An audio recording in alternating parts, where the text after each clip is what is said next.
Now, The Hunt Palmer Show. This is a catastrophe. You are now listening to The Hunt Palmer Show. Brought to you by Renaissance Homes and Pools on 104.5 ESPN Baton Rouge. That's what I wished for when I blew out my candle. Locking down the middle of the day. Live from the Raising Cane studio. This is Hunt Palmer. The floor is yours. Welcome in. Hunt Palmer coming to you from the Raising Cane studio downtown in the capital city on this Wednesday. About half the work week in the rearview mirror. Brought to you by Renaissance Homes and Pools. Got Jordan Kitchens, Cassie Spazzali back there on the ones and twos. Appreciate you being with us. Matthew Bruni in 15 minutes. We'll talk LSU basketball, both men's and women's. What If Wednesday coming at you in 30 minutes. And then coming up at 2 o'clock, or so we think, Lane Kiffin will meet with the media for the first time since his introductory press conference as the head coach at LSU. I say so we think, not because I don't think he's going to show up. I think he'll be there. I just don't know when. I covered Les Miles in his weekly press conferences. These were always 30, 40 minutes late. Every time. Brian Kelly after practices, sometimes kind of late. But, like, Ed Ogeron was pretty much on time. Like, he ran short practices. He showed up where he was supposed to be when he was supposed to be there. I don't know about Lane Kiffin. Don't know a single thing. So we're going to take that press conference live when it happens. It is scheduled for 2 o'clock. Straight up 2 o'clock. I've got a feeling he won't be at the podium at 2 o'clock. That rarely happens. But they don't have practice or anything today. It's a situation where you're just addressing the quote-unquote signing class, portal class.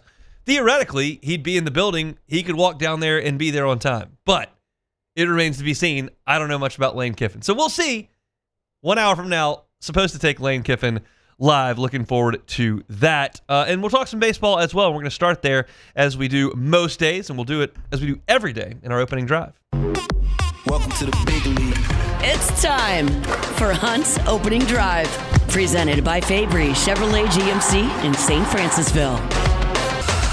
Because we've got Lane Kiffin coming up in the second hour, that's where I've been doing our position previews. We'll move that to the front of the line here on this Wednesday. And I'll talk baseball with you. I wrote third base this morning for LouisianaSports.net. That preview is up there right now on the homepage for free. And I'm very interested in third base this year. Not because I don't know who's going to be the starter on opening day. I'm very, very confident that's going to be Trent Carraway from Oregon State. But I'm curious how he's going to play. And I think there is a lot of curiosity and hopefulness, excitement in the LSU program about Trent Carraway. You know, last year, Jay Johnson made a decision in the middle of March. He decided that Tanner Reeves wasn't quite getting it done defensively at third base, and they were going to go with Michael Braswell. And they rode with Michael Braswell all the way through the national championship, and he hit 189. He had 10 sacrifice bunts and 8 extra base hits. He stole no bases. So Michael Braswell was giving you no power, no speed, and no batting average. But he gave you defense. And that was imperative to Jay Johnson. I'll say this from my years watching and covering college baseball. I find third base to be the most impactful defensive position because most teams put a really good outfielder in center field. Most teams have a really good outfielder. He plays center field. Most teams have a really good defensive shortstop. But a lot of teams will put a bat at third base. And sometimes that will bite you because that bat, yeah, I can hit, but that's a tough position to play. You've got to field the ball cleanly. You've got to have a pretty good arm. You've got to be able to charge the ball. You've got to be able to backhand it, make a very long throw. You've got to be able to short hop the ball. You've got to have quickness. Like, when you get to the big leagues, they all do it. A lot of them are college shortstops. You get to college, like, it's iffy. And then I've called some high school games in my years, and high school infield defense is atrocious. But in college, I find that third base is the position where really good defense can differentiate. Again, a lot of folks have really good shortstops. Everybody's got a really good center fielder. Third base can be a differentiator. And last year, LSU used that. It said, look, we're going to put Michael Braswell there. And y'all saw it. He was brilliant against Coastal. He was brilliant against Arkansas. And that's what Jay Johnson prioritized. Now, I don't think anybody in the lineup this year is going to hit 189. And I can tell you Trent Carraway is going to hit more than 2 home runs, assuming he plays the season. But the thing that stood out to the LSU coaching staffs about Trent Carraway, and I talked to the staff after the fall was over, was that his defense was way better than they thought. He made 12 errors last year at Oregon State. And his defense was improved. I've watched some video of him. I saw him some in the fall. He looks comfortable over there. He's a natural third baseman. He's 6'2". He's 200 pounds. Like, he played shortstop in high school, but with his frame and his body size, like, he's a third baseman.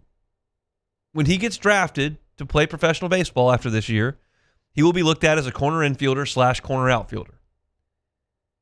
And the first place that you go there, if you can play some defense, is third base. And they think he can. And I think he won't be as good as Braswell.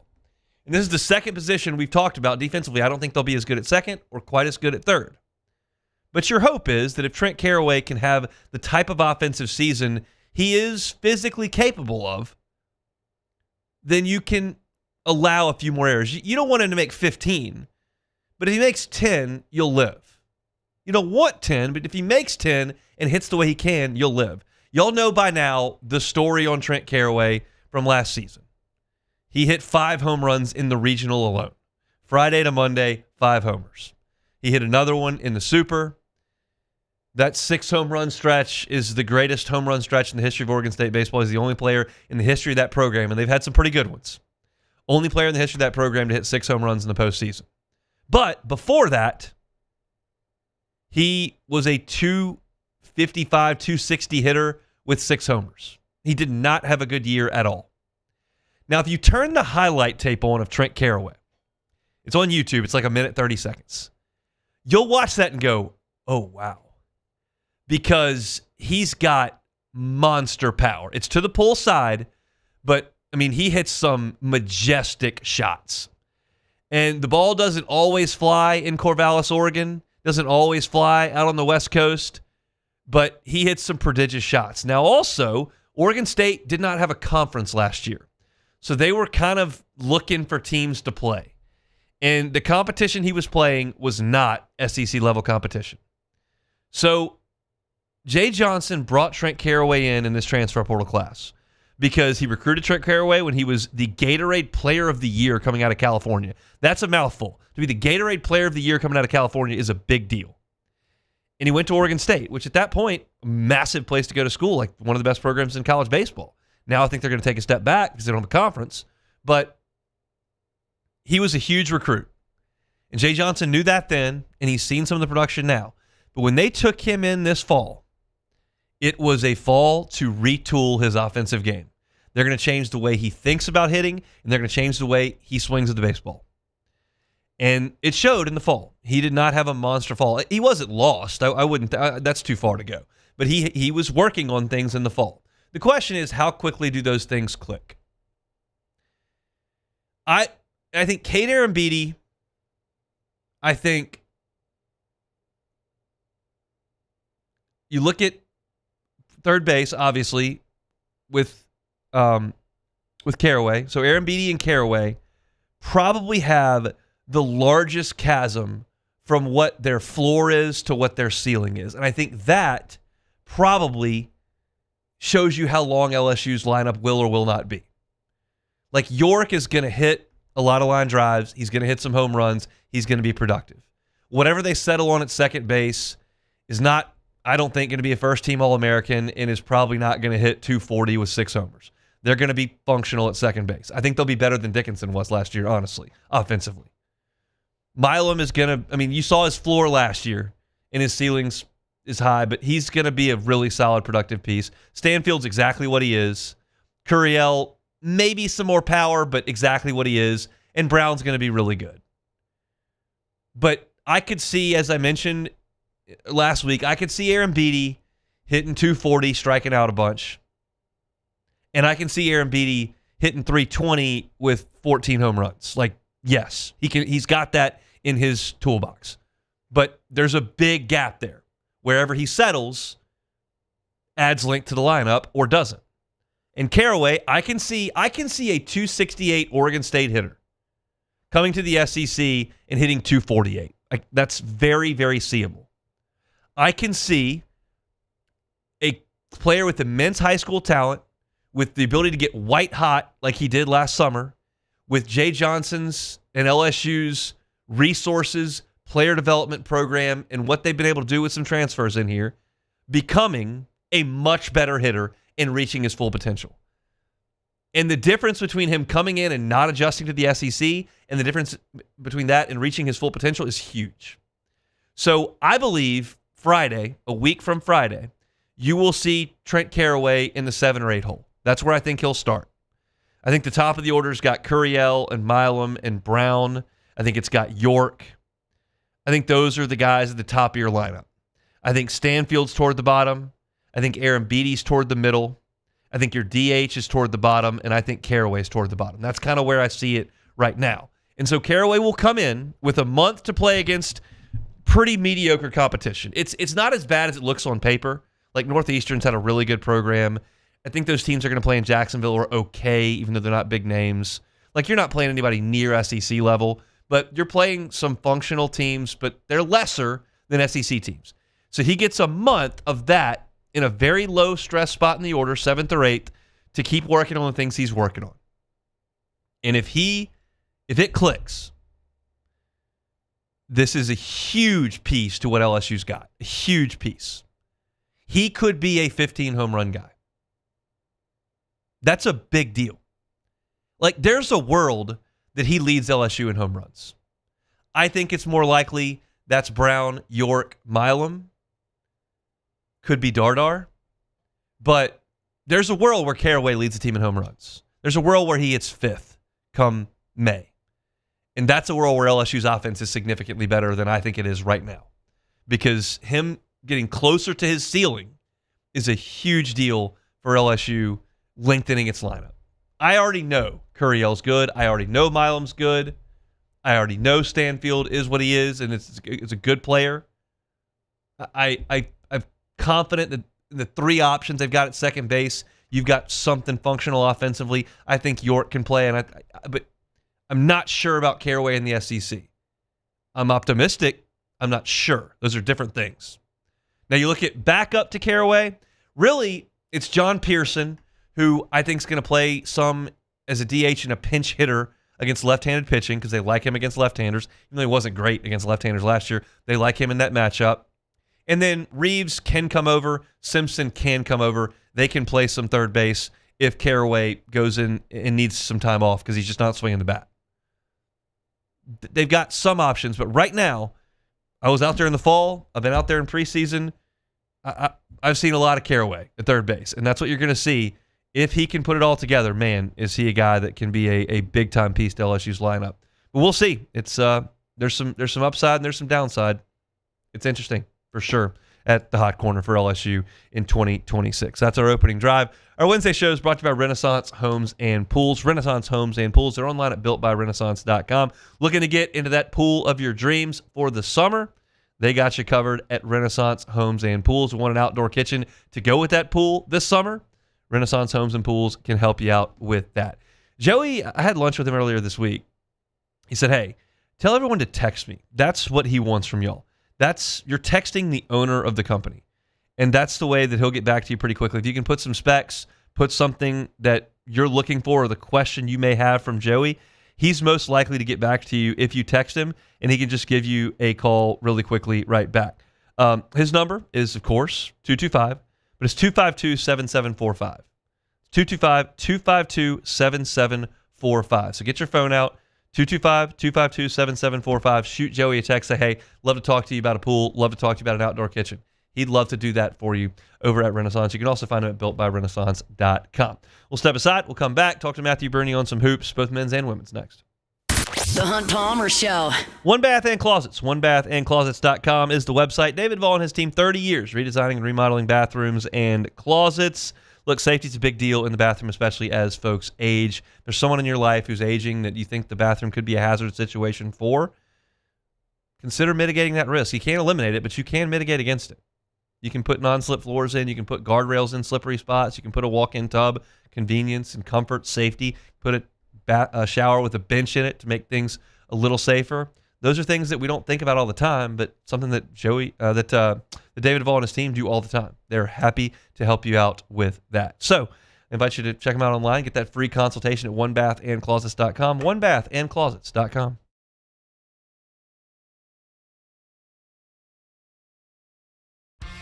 South Louisiana, it's turnaround season, and River Parish Contractors is calling in the best of the best.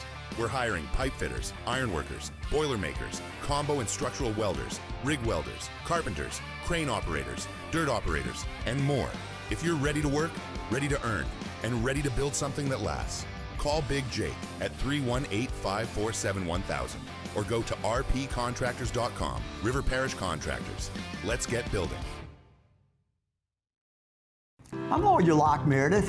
We are honored and humbled to receive from our clients in Google, based on 5-star client reviews, the designation of our law firm is highly recommended. Whether you hire us at all, please give us a call, 272-5555. You have nothing to lose. Hi, I'm Mitchell Meredith. Injuries happen when you least expect them to, making your life more complicated. At Locke Meredith Sean Fagan and Associates, we know this, and we strive to help each of our clients during these times. Whether you hire us at all, give us a call at 272-5555. Hi, this is Beth Serena. Welcome to my pool.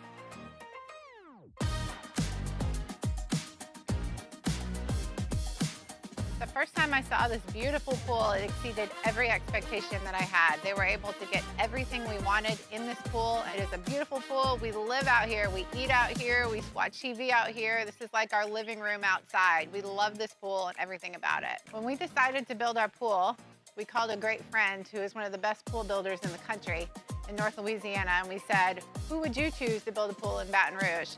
And without a hesitation, he told us Russell Pools. He said their history, tradition of great builds, great pools was unmatched. So of course, who did we call? Russell Pools. The advice I would give to anyone looking to build a pool is first call Russell Pools. They'll do an incredible job. It'll be incredibly organized, it'll be time efficient, and you will have your pool in no time.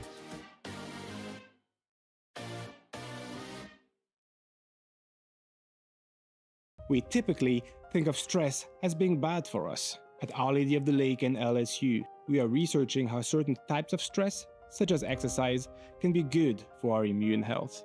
By studying people under extreme stress, such as athletes, astronauts, service members, and first responders, we're learning how to improve the immune health of everyone. That's the power of research. That's the impact of champions. Together, we roar. Investing in a new roof doesn't have to be overwhelming. At Pelican Roofing, we offer 0 interest for 21 months because everyone deserves a safe, secure home. Trusted, local, affordable. Pelican Roofing, making quality roofing affordable for South Louisiana families.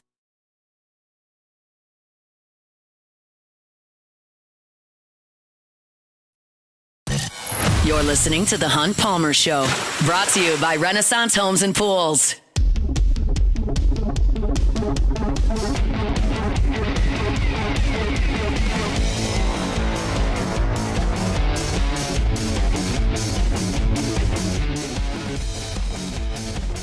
Lane Kiffin set to meet with the local media in about 42 minutes. We'll take that live here on 104.5 ESPN Baton Rouge, the top of hour number 2. Matthew Bruni will likely be there, but also covering the LSU Hoops teams. We talk to him every single Wednesday and do so now as part of the team at the Bengal Tiger on 3. Matthew, how are you? Hey, Hunt. I'm doing well. Just like you said, getting ready to go head over to LSU. Let's talk some hoops here. Deon Thomas does not play over the weekend for LSU in South Carolina. What's your gut tell you about that situation currently?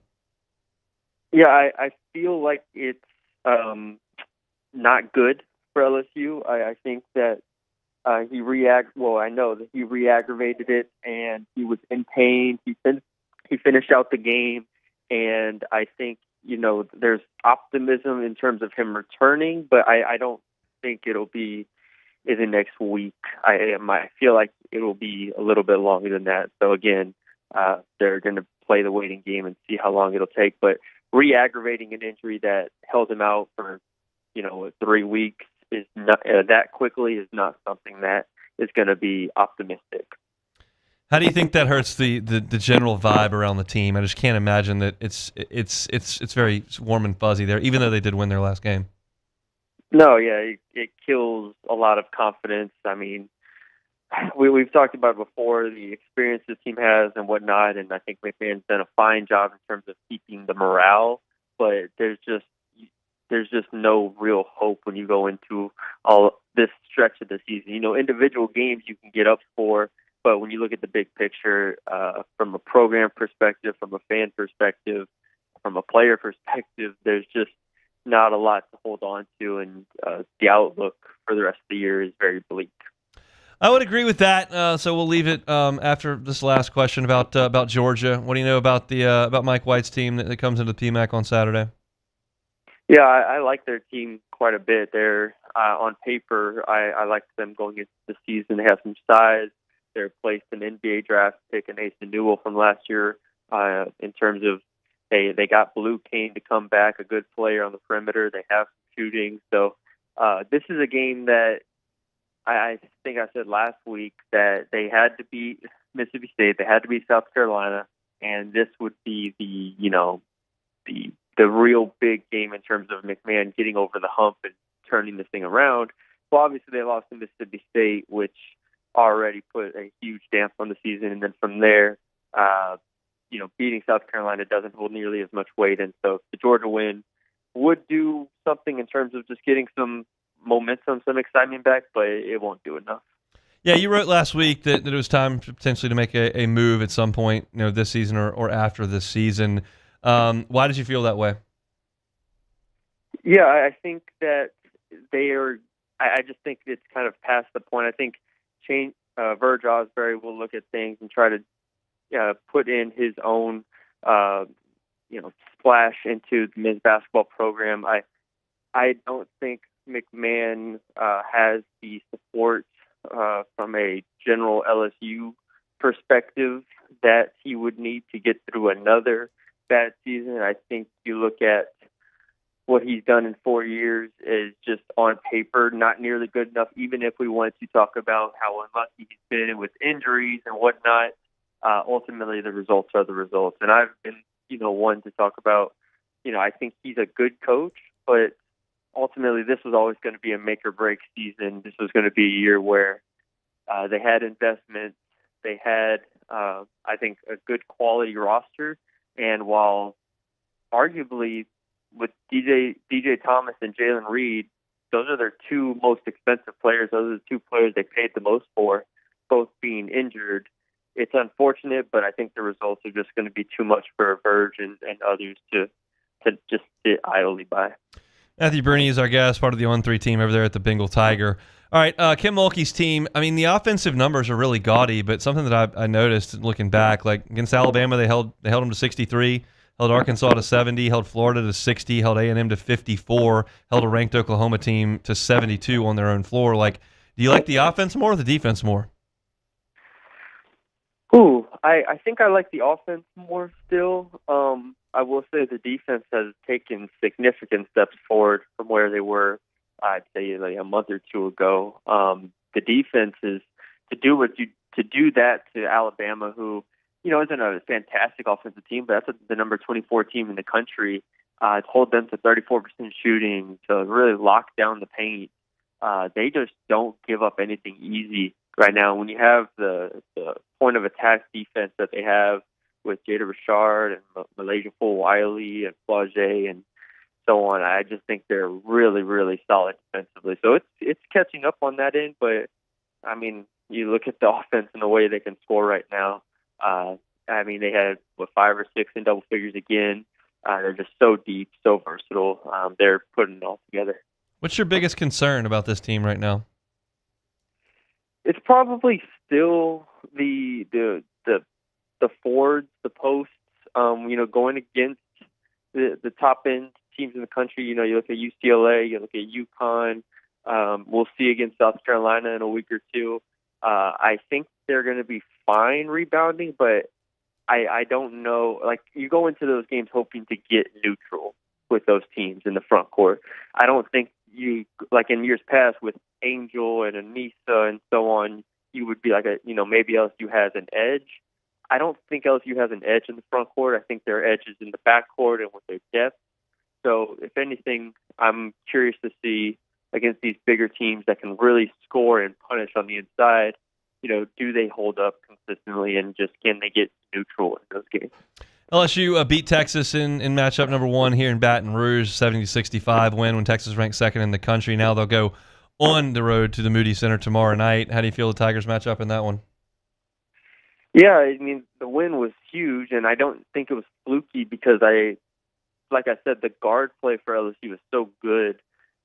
They're able to handle Texas' pressure. Texas is one of the most physical teams in the country. I mean, they are really trying to muck it up. They really try to make you uncomfortable. They deny the ball. They do a lot of good things. But with the guards LSU has, I think they handled the pressure really well. So I think that translates. But, I mean, just like in any sport, in any game, it's hard to beat a really good team twice, and it's definitely hard to beat them on the road in their place. So I would lean Texas right now just because of that, and I think that's still a really good team. And also Madison Booker got in foul trouble a little bit in that first game, so I expect her to have a better performance. But, yeah, I would lean Texas, but I think LSU matches up actually pretty well. What do you expect to hear from Lane Kiffin in about half an hour? I expect to hear there's so much to talk about.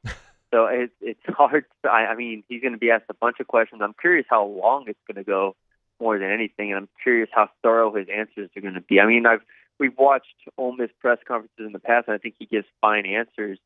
But, in this setting, this is his first time in a real closed environment here where he's not having to, talk to boosters and, appease fans and stuff like that. It's kind of just should be talking about his team. So, I'm curious about the Sam Levitt injury. I'm curious about spring ball, the structure of that. I'm curious about kind of transfer class and their approach. So I think that'll kind of be our jumping off point. We'll be watching. We'll be reading. Thanks, Matthew. Thanks, Hunt. He is Matthew Burney with the Bengal Tiger, part of the team over there at On3, talking a little hoops, and he'll go check out Lane Kiffin here in 35 minutes, and we'll take that live. Not in its entirety. I would imagine he will probably go close to a half an hour. We're not going to play half an hour here, but we'll get you 20 minutes or so as he hits the podium coming up at 2 o'clock. So before that, we still got some things to take care of here. We're going to talk at the end of the hour a little bit about some injuries for the Super Bowl with Dr. Chris Bankhead from Oxnard, as well as the Olympics, which start up today. Lindsey Vohn's going to ski with no ACL, so we'll see how that goes. We'll talk to him coming up in about 15 minutes. It's What If Wednesday coming up next on The Hunt Palmer Show. The Hunt Palmer Show. Marucci, go and buy him. Take a tour at Marucci. It's getting close to baseball season, getting close to softball season. If you've got a youth baseball player or softball player in your house, got a youth baseball team that you're a part of, youth softball team you're a part of, do some team building. Go take a tour at Marucci. See where the official bat of Major League Baseball is made. See where they make 1,200 bats every single day. Grab one of those bats. Get in the cage. Check out the hitter's house. It's an awesome facility, and it's right here in Baton Rouge. It's something that's an amazing story. Like 2004, started making bats in the backyard. Now, the best in the world use those bats, and they're made right here in Baton Rouge. So maybe it's your family. Maybe it's a work trip. Maybe it's a class field trip. Maybe it's a team bonding exercise over at Marucci. But go check them out. Book a tour at maruccisports.com/campus-tour. maruccisports.com/campus-tour. Every ticket comes with a 20% discount to the campus tour and the hitter's house as well. So go see them at maruccisports.com. ED, low T, or simply seeking to optimize your health and performance? Goodwood Men's Sexual Wellness offers a range of discreet services to address your specific needs. We empower men to reclaim their health and confidence. Visit yourgoodwood.com. Championships are won with preparation, and so are great roofs. Coach is tough on us about preparation, and Paris brings that same championship mindset. Do business with someone you know. Paris Construction and Roofing. ParisRoof.com. Make Raising Cane's the first stop for your second line. Get extra saucy with a Cane's doubloon for just $1 that scores you extra cane sauce through April 3rd with any purchase. Let the good times roll this Mardi Gras with Raising Cane's. One love. At Bayou Automotive, we believe in a sales process that puts you first. We want you to experience an easy purchase with clear pricing and great service. Let Bayou Ford and Bayou Chrysler Dodge Jeep Ram be your trusted partners in finding your perfect vehicle. The crew at Bayou Automotive is going to do right by you. I'm lawyer Collins Locke Meredith. Among the most important factors to consider when you're hiring an injury attorney is trust. You trust your attorney will put your interest first, treat you with respect, fairness, and honesty. You trust them to be there for you when you need them. At Locke Meredith, Sean Fagan and Associates, thousands of clients have trusted us to represent them, and for good reasons. Please visit us at LockeMeredith.com to learn more, and whether you hire us at all, give us a call at 272-5555. You have nothing to lose. I'm Gabrielle McLeod on behalf of the Louisiana Propane Dealers. I have spent hundreds of hours preparing for scholarship competitions. That preparation paid off when I won the Fitness and Talent Awards along with the title of Miss Louisiana. The Louisiana Propane Dealers are also pretty talented and want you to be prepared for when the power goes out. Visit LouisianaPropane.com to find out about propane generators and other safety tips. Louisiana Propane, it truly is the fuel for our future. These are the luckiest ice cubes in the world. They could have been a thankless bed for an all-you-can-eat salad bar. But instead, they've been called upon to cradle and cool a crisp, refreshing Dos Equis. Looks like the lucky just got luckier. Dos Equis. Gulf Coast Bank and Trust is giving our customers the power to bank anywhere, anytime during this challenging event. And we're right there with you. Our mobile banking app is a smart way to manage your money and time. Gulf Coast Bank and Trust, the bank that cares about you.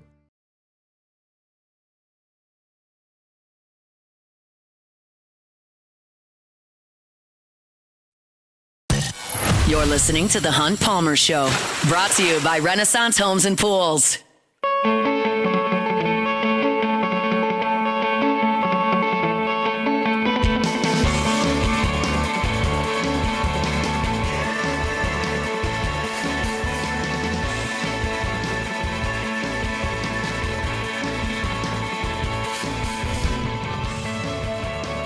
Wednesday show is brought to you by Renaissance Homes and Pools. Also want to remind you about First American Bank and Trust. 25 locations throughout Southeast Louisiana. Means there's always one near you in our part of the world, whether you're here near Baton Rouge, Dutchtown, Jones Creek, over I-12 in Tangipahoa, St. Tammany, maybe down in St. John, St. James, Lafourche Parish. Always a First American Bank and Trust nearest you. It's a community bank. The people that work in those banks, they go to church with you. Their kids play sports with yours. And every decision that's made at First American Bank and Trust is made here in Southeast Louisiana. When you call because you've got a question, you don't get some recording in Atlanta or somebody that's in Seattle that's trying to search frantically for you on the computer. You get somebody that walks around your community with you. So when you're looking to make that call for a loan for your home or your business needs a loan, call First American Bank and Trust. And don't think because I tell you they got great customer service, which they do, that, oh, well, they don't have the ability to handle the things that I need handled. They got 25 locations. They can handle it. It's First American Bank and Trust. Stop into one today. First American Bank and Trust. All right, I'm going to talk to the good folks at Oxner coming up here in 10 minutes. Lane Kiffin set to join us in, not on the show, just literally just meeting with the media, which we will take at a little after 2 o'clock. So we'll look forward to that, and then I'll react to it in the second hour as well. But right now, it's What If Wednesday. Time, space, reality. It's more than a linear path. Where a single choice can branch out into infinite realities. Follow me and ponder the question. What if? All right, so what if Kim Mulkey wins another national title this year? I guess the inference there is, does she ride off into the sunset? I don't know. I don't know. I doubt it. Kim's got all that energy. Yep. I know that Kim loves coaching, and I know that she likes it here. I also know, based on her comments, not me like reading anything, that she is not wild about some of the transfer NIL stuff that she's got to deal with that she didn't deal with for the first, call it 85% of her career. So maybe wanting to go out on top is something that's important to her. Maybe it's not. Maybe it's just when I'm tired, I'm tired. and she's not tired right now, they're really good. So she's not tired right now. I don't know the answer to that. I don't think either one would surprise me. I don't think it would surprise me at all if she said that it made her hungrier to win another one. I don't think it would surprise me at all if she said, yeah, I'm good. I'm going to go hang out with the grandkids, and that's enough. I certainly haven't talked to Kim about it, but I think it's interesting. I hope we have to deal with that problem, quite frankly. No, it's a good problem to have. And honestly, if after all the work she's done, she deserves the opportunity to be like, you know what, I am done. If I want to walk away, I want to walk away from a win. If I want to keep going, I can keep going. Very few get to do that. Yeah, a lot of people wish they can go out on their own terms. So what if you could ask Lane Kiffin one question today at today's press conference? Oh, you've been thinking about this one. So you're not, generally speaking, going to get the God's honest truth in a press conference setting. You're going to get a lot of coach speak more often than not. We got to learn the way that Lane ticks. We got to learn his cadence. We got to learn the way he talks. I mean, we got a little bit of it during the saga in November when we were following. You know what I might ask him? Yes. What I think I might get a real answer. Y'all know where I'm going with this. There are going to be so many people that are so irritated by this answer. I might say, what do you think about uniforms? Oh, really? Who gets to pick them? Okay. Do you like the ones LSU currently wears? Do you have plans on what you want to do? Because Ole Miss completely revamped its uniforms under Kiffin. They wore shark helmets. They wore a lot of way more powder. Yeah. They wore all whites. Forever and ever, Ole Miss wore red, white, and navy, and that was it. And the helmets were navy, and under Lane, they jazzed it all up. And y'all know my feeling. I don't have to reiterate anything. But if he does that to LSU, I'm going to be real sad about it. But that's just, I will certainly get right on over it if you go win a bunch of national championships and win a bunch of games. I'll promise I'll get right on over it. But I'm not going to like it if you do. And so and I think that's a question he might answer. He's not going to tell me exactly what's up with Sam Levitt's foot. He's not going to tell me much verbatim as to what's happened in the portal. He's going to give me a lot of positive commentary on every player they ask about. So I might ask him about the uniforms. I think I get a real answer out of that. That's actually a really good question. I didn't think he was going to go that way. Honestly, I thought you were going to say you're going to ask him about golf when you said everybody knows I'm about to go with this one. I don't know if he plays. I don't think he plays golf. Yeah, he's a pickleball guy. Guy. So, no, that's actually a really good question, because you're right. Ole Miss definitely looks completely different than how they look when I was growing up. So. And then when Lane left and they played the playoff game to Tulane. Now, they went to Baby Blue in the last two playoff games. When they played Tulane in Oxford, they wore the traditional reds and blues. They went complete to anti-Lane there, which was not an accident. All right, mine would have to be, what is his process with giving out the number 7 or 18, preferably the number 7, because Brian Kelly made it a thing that it's only a Louisiana guy can get the number 7, but Patrick Peterson's from Florida. So it's the guy that was before they did it, though. Peterson just wore that number. So it's is Lane going to... Tyron took it. But it's is Lane going to do the whole, is it only a Louisiana thing? So that's probably what mine would be like. Or are you doing the Louisiana thing, or is it the best guy, the playmaker, gets number 7? So what if McDonald's was never created to begin the fast food insanity run? Got that one on Twitter. That would hurt my feelings. Look, I'm not afraid to admit this in any way, shape, or form. I love fast food. I think it's all awesome. I think it's great. I love fast food. I love fast food breakfast. I love fast food lunch. I love fast food dinner. I don't eat it very often because it's just it destroys you. And not great to eat. But it hits the spot. It's awesome. Yeah. We've got right next to the building a Sonic and a McDonald's. And if health and finances were not involved in any way, shape, or form, and you told me I had to eat one of those two every day for lunch, I could do it in a heartbeat. Wouldn't even think twice about it. I love fast food. So if McDonald's had never invented the concept and you had to sit there and wait for every food, first of all, this is going to go down a whole tangent, but that's kind of the point of the whole thing.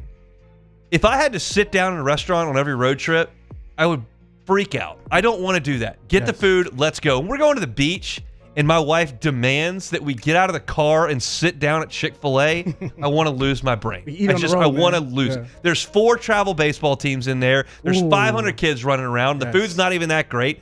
It drives me nuts. I want to get the food and go. So half the time, we're just working off efficiency. And if I'm going to the beach, I don't need to stop for 45 minutes to eat a chicken sandwich or a burger and some French fries. Get in the car, let's go. That's what I need. So if we lost that ability on road trips, I would be a sad guy. No, I agree, man. What's your number 1? McDonald's your number 1? That's your go-to? No, it's not. Okay. I mean, in terms of like taste, I'd have to. There's a lot of different. It's your cheat day. What are you doing? What's your number one go-to? Like fast food? Where are you going? Best fast food burger. Yes. I'm trying to think. I mean, it's probably Shake Shack. Okay. And second, closely, is going to be Whataburger. I love Whataburger. I love Whataburger. I just had it last week. Matter of fact, I love Whataburger. But I've told y'all this many times. My real fast food, like guilty pleasure, is breakfast. Okay. Sausage, egg, and cheese biscuits, breakfast burritos, hash browns, tater tots, the whole deal. All of them are good.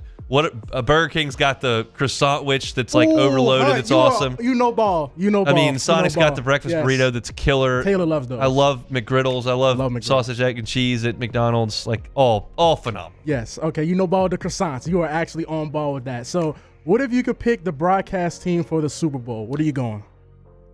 I'm perfectly fine with Buck and Aikman. I do like them. I like them. You know who sounds like a big game to me? I hear him, it sounds like a big game. Yes. Sean McDonough. I like Sean McDonough. I think he's called a lot of he called the Warren Morris game, by the way, in 96 for that was on NBC, CBS at the time. But he's done a lot of ESPN. He does some college football playoff. He did Burrow going nuts with Jefferson in the Peach Bowl against Oklahoma. Okay. Look, I don't have a problem with Fowler and Herb Street, but like I like McDonough, and if I'm going with a color analyst,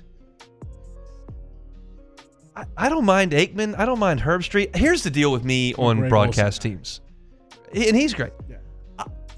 I think the people there are two things that make me furl my brow at you and think, I don't know if we're going to see eye to eye on a lot of sports stuff.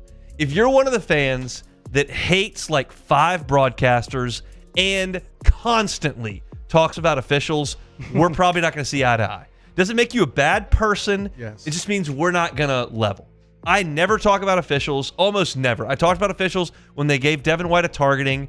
I talked about officials when they ejected Coastal Carolina's coach in the first inning of the championship game. But I rarely talk about officials because I think that's the lowest hanging fruit.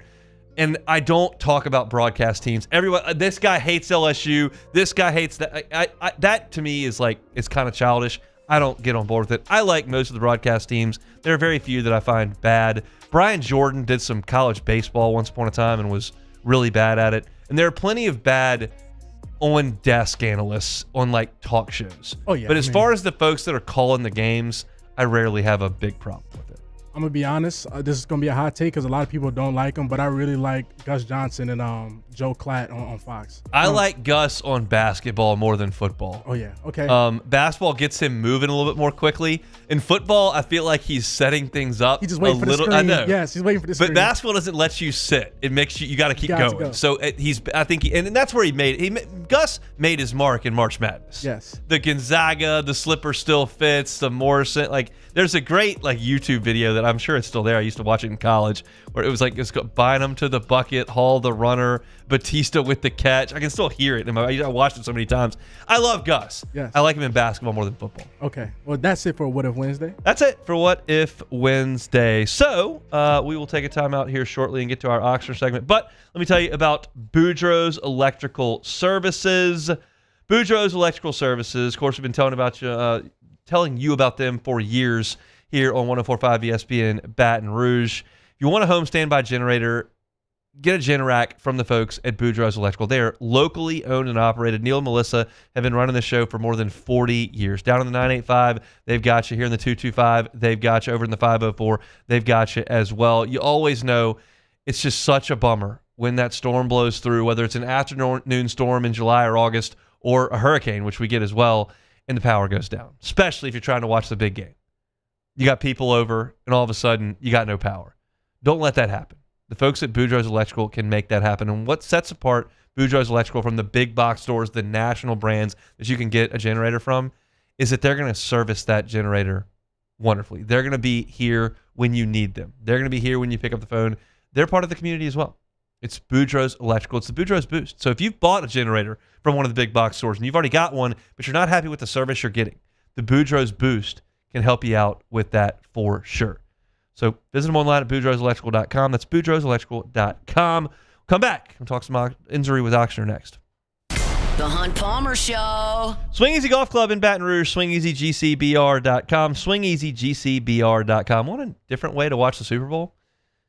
Watch it at Swing Easy. You can hit some golf balls, drink some beers. They'll get you a bucket of beers brought right over to your bay. Individual, you got couches, got the TV, you can crank some tunes, hit some golf shots. Or if you're just looking to kill some time before the big game coming up, Swing Easy Golf Club is a great way to do that. You can play Pebble Beach, you can play Cypress Point, you can play TPC Sawgrass. TPC New Orleans is on that list as well.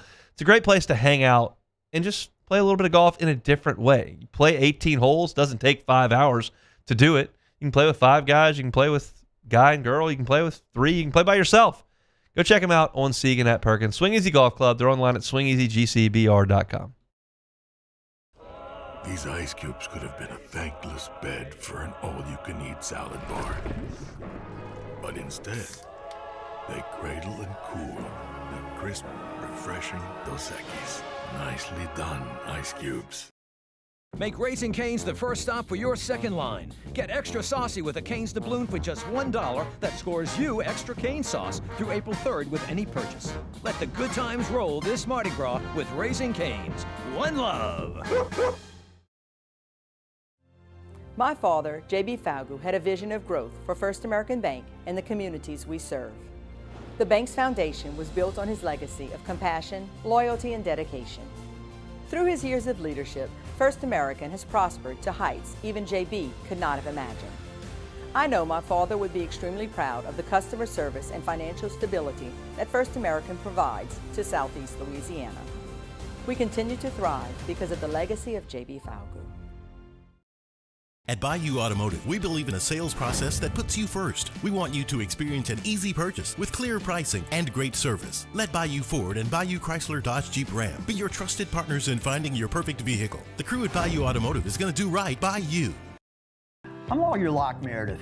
If you're battling an insurance company because of a wreck not your fault and they're not calling you back or being fair, whether you hire us at all, give us a call, 272-5555, or email Locke Meredith, Sean Fagan and Associates. You have nothing to lose.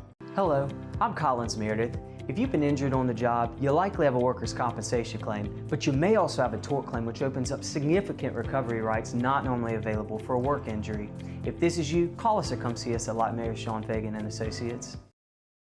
ED, low T, or simply seeking to optimize your health and performance? Goodwood Men's Sexual Wellness offers a range of discreet services to address your specific needs. We empower men to reclaim their health and confidence. Visit yourgoodwood.com. Today, we are shaping tomorrow. We are researching how extreme stress impacts the immune system, from trauma victims to athletes and even astronauts. Our work is leading the way in sepsis treatment, saving countless lives. We're unlocking the mind with music in exciting new ways. Our Lady of the Lake Health and LSU are improving the health of our state. That's the impact of champions. Imagine the impact we'll have on the future. Together, we roar. When it comes to choosing energy for your family and your home, make the smart choice with natural gas. You can count on efficient and affordable natural gas to keep you comfortable and reduce your environmental impact to help protect our planet. Together, we're fueling our energy future. Atmos Energy.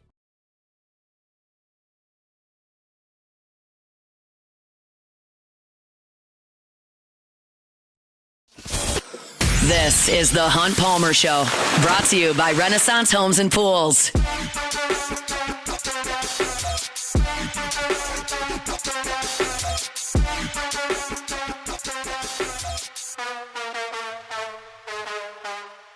Closing up hour number 1 here on this Wednesday. It's Sports Health, presented by Ochsner Andrews Orthopedics and Sports Medicine Institute. And from Ochsner, welcome on to the program, Dr. Christopher Bankhead. He specializes in orthopedic sports medicine at Ochsner. Joins us on the Jim's Firearms Hotline. Dr. Bankhead, thanks for the time. How are you?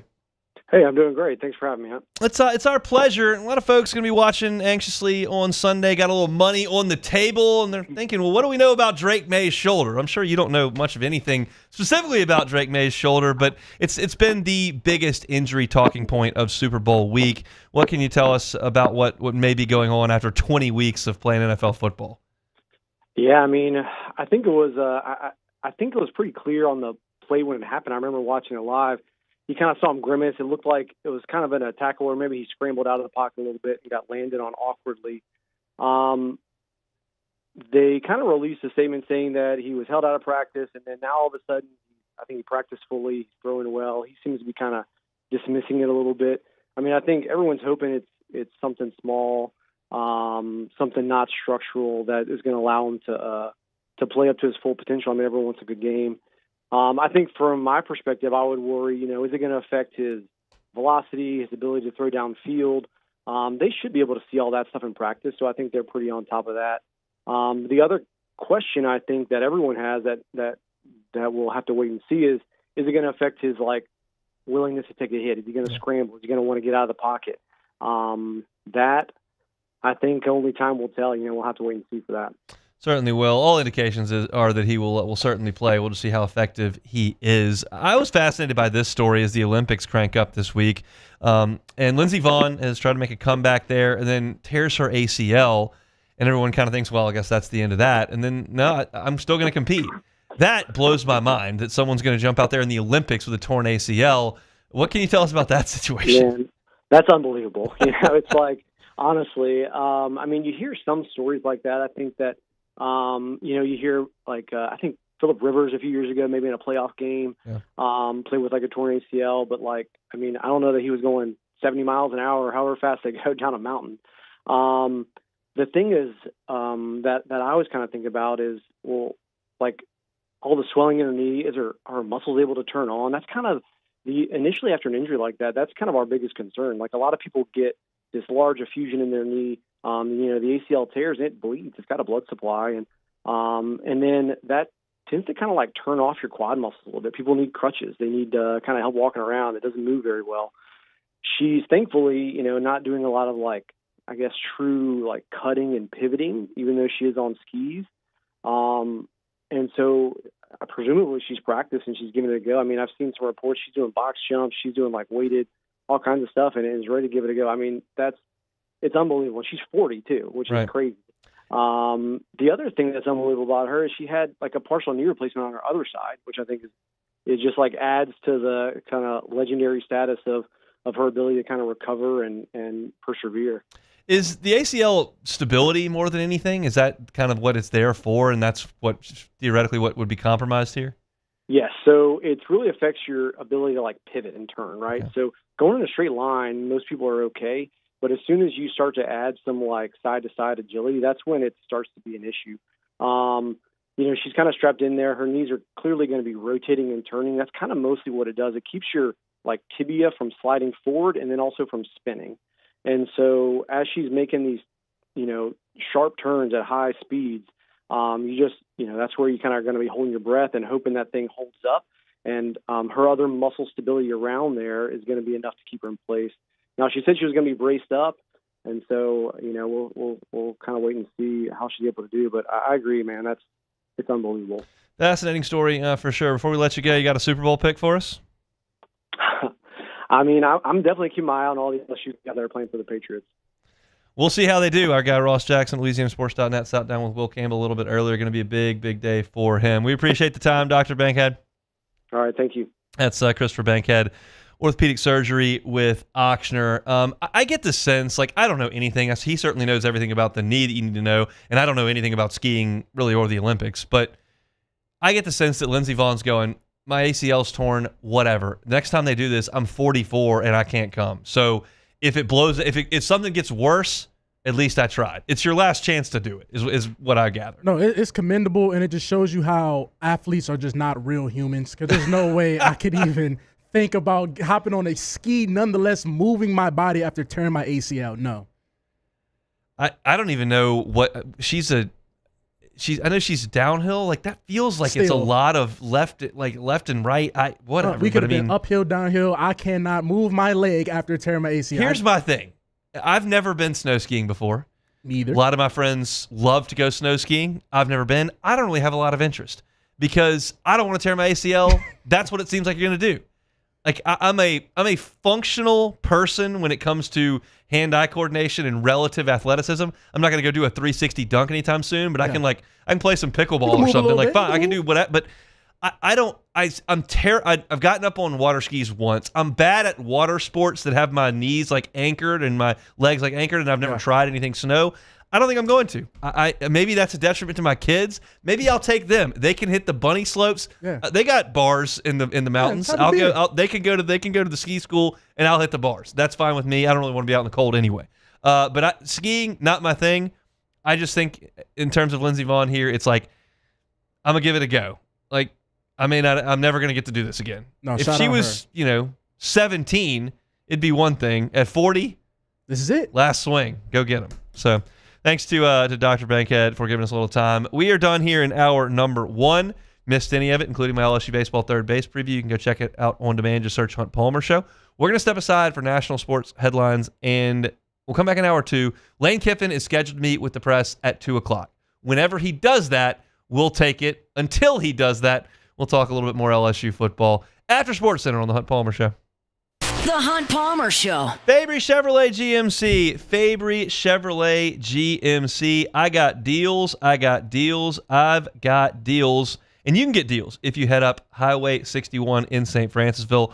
All 2026 GMC Sierras are $13,000 off MSRP or 0% APR financing for well-qualified buyers. You heard that right. $13,000 off MSRP for GMC Sierras. All 2026 Chevy Silverados, the 1500s, they're offering $11,000 off MSRP or 1.9% APR financing for well-qualified buyers. Looking for a GMC Sierra? They've got one. Looking for a Chevy Silverado? They got one, and you can save 5 figures off MSRP at Fabry Chevrolet GMC. You can check out the inventory at FabryChevrolet.com. Go see them, Highway 61 in St. Francisville, just up the road, or online at FabryChevrolet.com.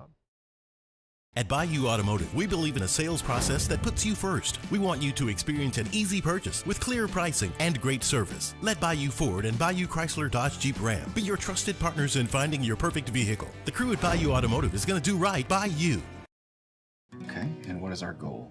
Less than 110. That's right, less than 110. We teach. We laugh. We pray. Dear Heavenly Father, please guide our hands during this procedure. Hey, how we feeling today? I'm feeling better. We heal. You look better.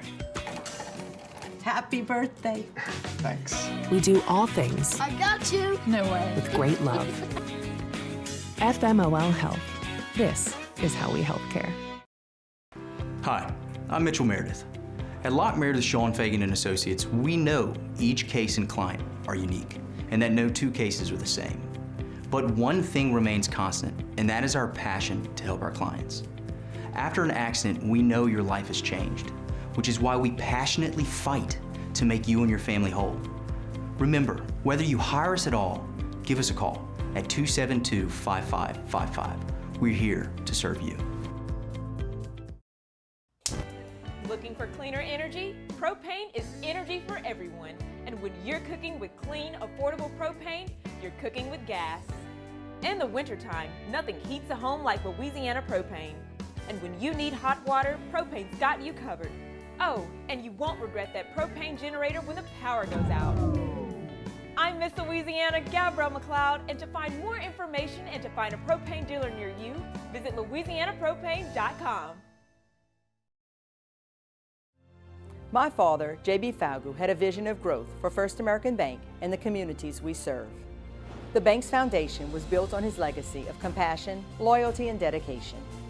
Through his years of leadership, First American has prospered to heights even J.B. could not have imagined. I know my father would be extremely proud of the customer service and financial stability that First American provides to Southeast Louisiana. We continue to thrive because of the legacy of J.B. Falgout. After a decade of working in private duty nursing, I know how hard it can be to find compassionate care for the ones that you love the most. So I started Decision Critical, a premier concierge nursing agency, so we can take care of you wherever you are. Our highly skilled nurses provide exceptional care from the comfort of your own home with personalized packages for short-term, long-term, or even around-the-clock care. Visit us at decisioncriticalbr.com and give us a call today to get started. Looking for the ultimate game day experience? Come to the Queen Casino in Baton Rouge. Savor game day platters and snacks, plus drink specials at 1717 Kitchen and Cocktail. So come out for game day and let our team make you the MVP. The Queen Casino, where every moment is a win.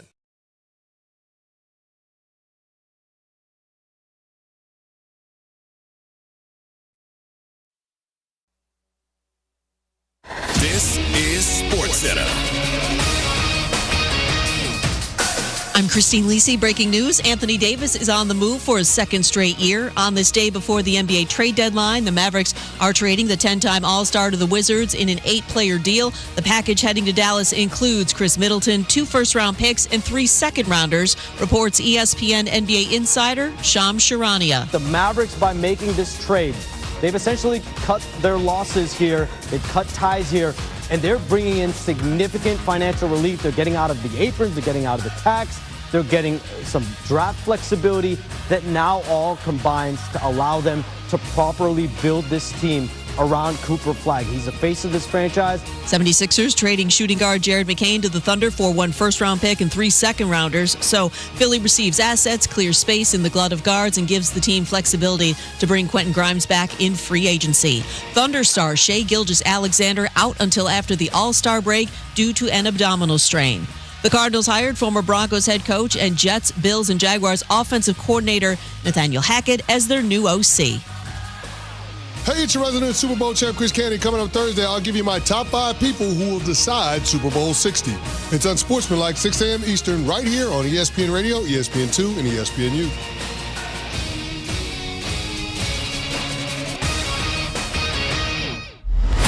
Now, The Hunt Palmer Show. This is a catastrophe.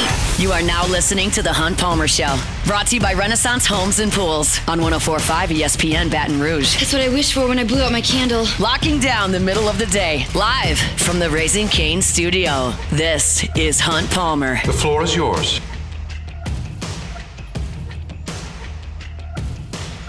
Hour number 2, Wednesday edition of the Hunt Palmer Show, brought to you by Renaissance Homes and Pools. You can find them at builtbyrenaissance.com. Builtbyrenaissance.com. Fired up this week. Matt Moscona going to be live with you from 3 to 6, Wednesday, Thursday, and Friday from Radio Row, I guess it's fair to say.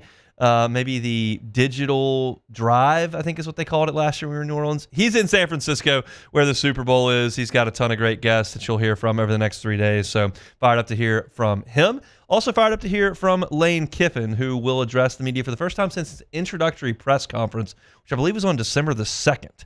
So you're talking about 2 months and 2 days since we have heard from Lane Kiffin at the mic.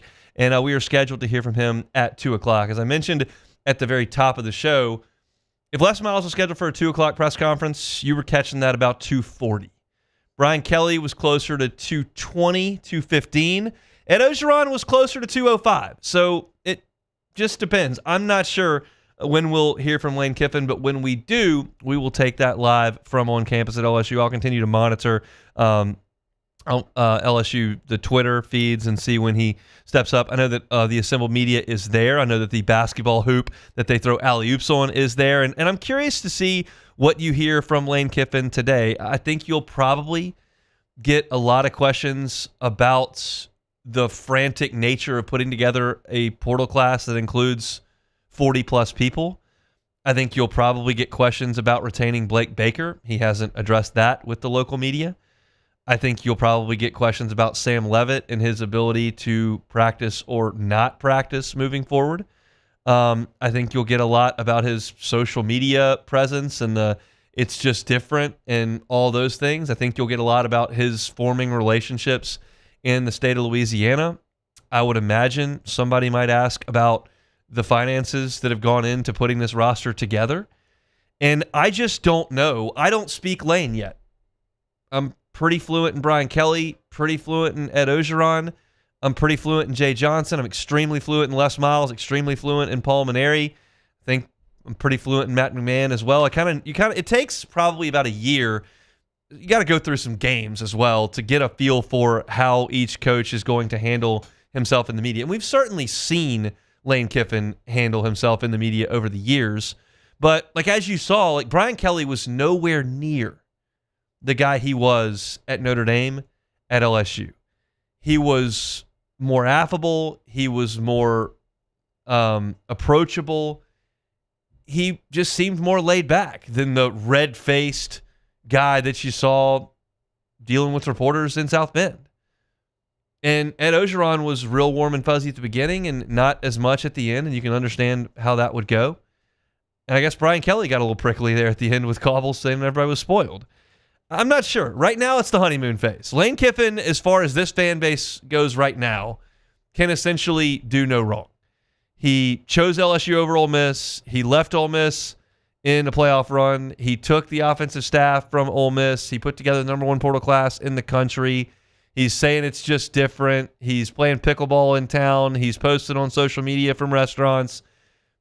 He's eating boudin balls at Billy's in Scott. And it's in the honeymoon phase right now. So I don't anticipate anything that goes on today to be anywhere near contentious. And that's a huge sigh of relief from him because his last 7 press conferences in Oxford were contentious, were pressing, were geared toward getting answers that he didn't want to give. And every answer that he gives today, I think he'll want to give. So he's always been a little bit different. I think from what I've been able to glean from Lane Kiffin press conferences in the past, he is angling at being forthcoming. He's angling at being introspective and thoughtful, but at times, obviously, like at the end at Ole Miss, you can't do that. So I would anticipate that this is going to go on for 30, 40 minutes today because it's been 3 months, and that's just 2 months full. That's the way it goes. But we're not going to carry 30 minutes of Lane Kiffin here. I'm thinking probably cut things off around 20 to stay on time and make sure that we get to Matt at the top of his show at 3 o'clock. So when we get word that Lane Kiffin is at the podium, which to my knowledge has not happened just yet, we'll certainly send you that direction. Let me remind you about my friends over at Auctioneer. Well, I've got a chance to knock out a live read.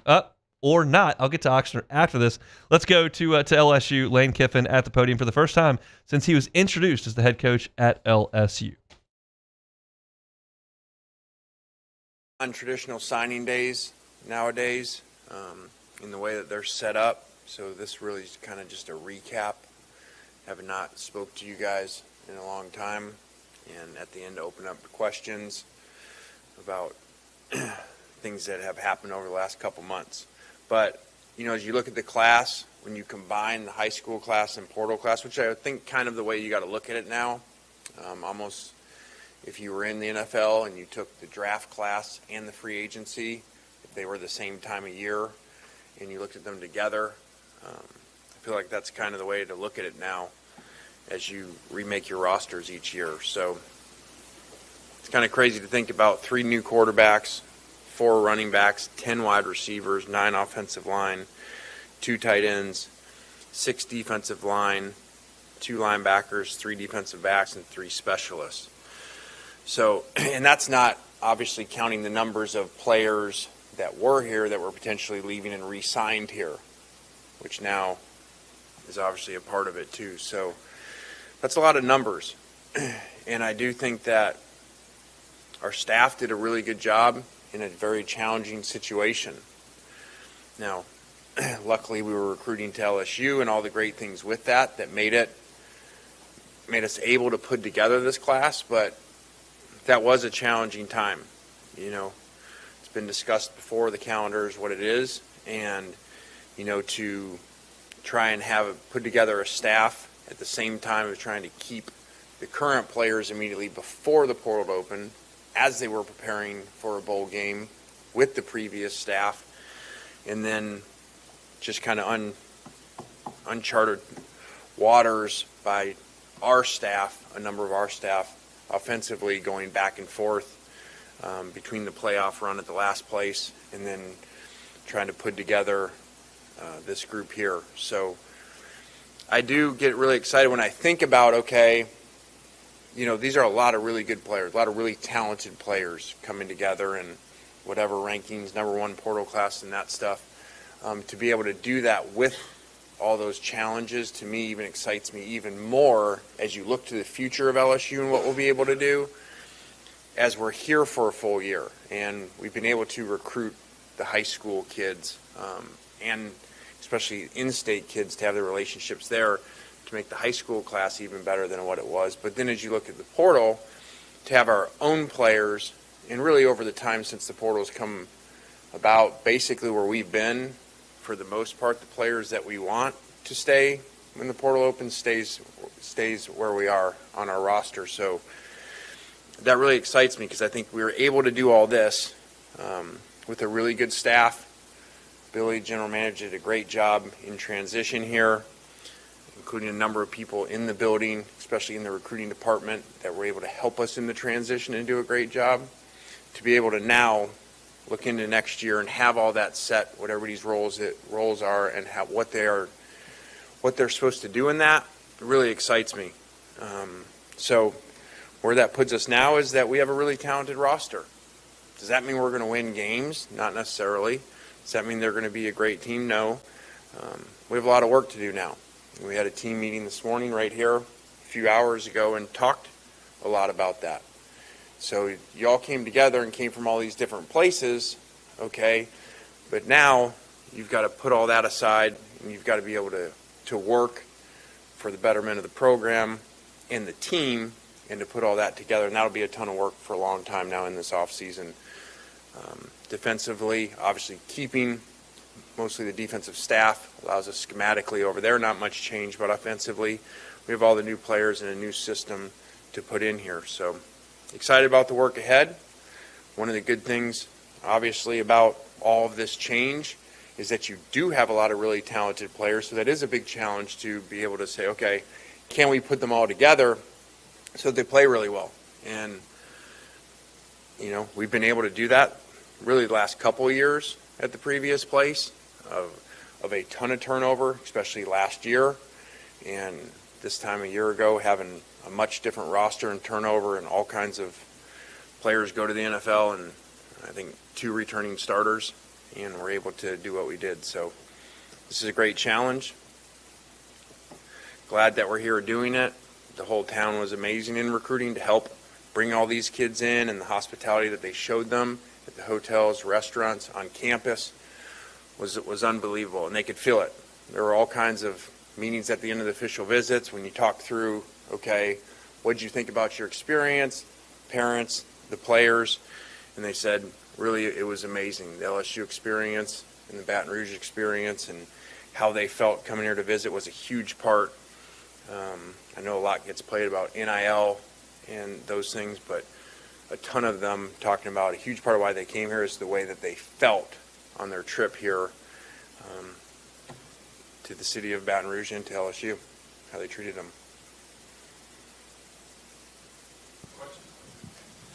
Hey, Lane, Wilson Alexander from The Advocate.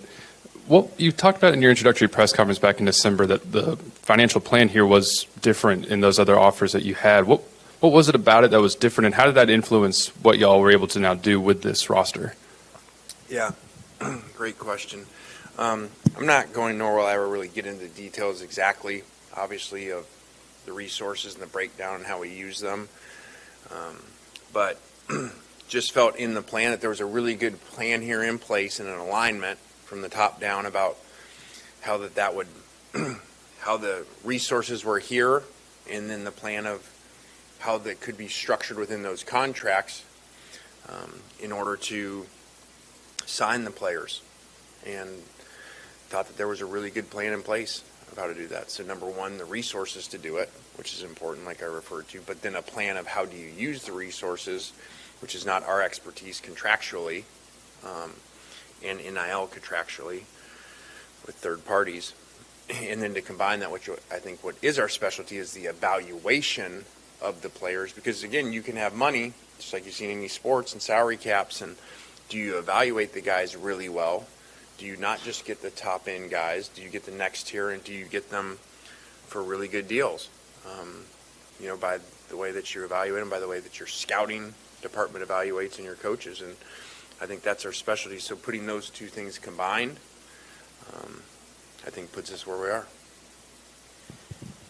Hey, Lane, Garland Gillen, Fox 8 in New Orleans. A few weeks back, right before the portal was closing, you talked to the Baton Rouge business community. You said this could be the greatest transfer portal class ever. We still got some work to do. And right after that, you got Princewell and you got Jordan.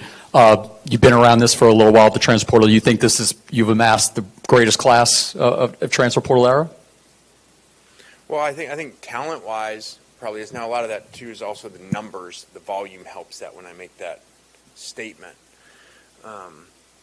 which I think over time in general volume's gone up because as the system has happened and has evolved, all right, it's really created a system that makes players go in. And like I said in the beginning when it was first created, at least now there's only one window.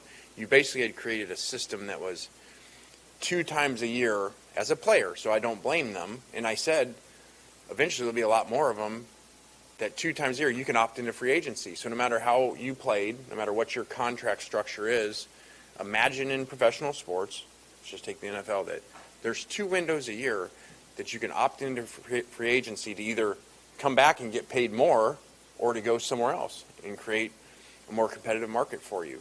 So I think that created a lot of these numbers being higher to where when I say, okay, probably would be the best ever on paper, part of that is the numbers and the volume too of it. And we had a lot to replace, by coming in. And part of that is some players' decisions to move on, maybe because they felt a certain way of the previous staff versus the direction we were going. And part of that is our decisions too. And so I would like to say I'd never come up and say anything about the last staff and how they do things, because it doesn't mean our way is better or worse. It's just different, and every people's different. So in those evaluations, usually come in and make a lot of changes. And especially if the program made a change, and fired a staff because they didn't like the direction of the football program, which is what happened. So I know at first there was a lot of skepticism about so many players going in the portal, but I just looked at it and was like, okay, what's my answer to you as the fans and media too if we just kept the same players? I mean, we are good coaches, I think, but we also, don't have magic dust too, so we changed a lot because there needed to be changes. Same within the building. Just means it was done a different way. And I just think that's part of being a head coach, an experienced head coach, that you come in and you look at things and you make really hard decisions, roster-wise, building-wise, that are in the best interest of the program. And one of those is the employees in the building, and one of those is the players.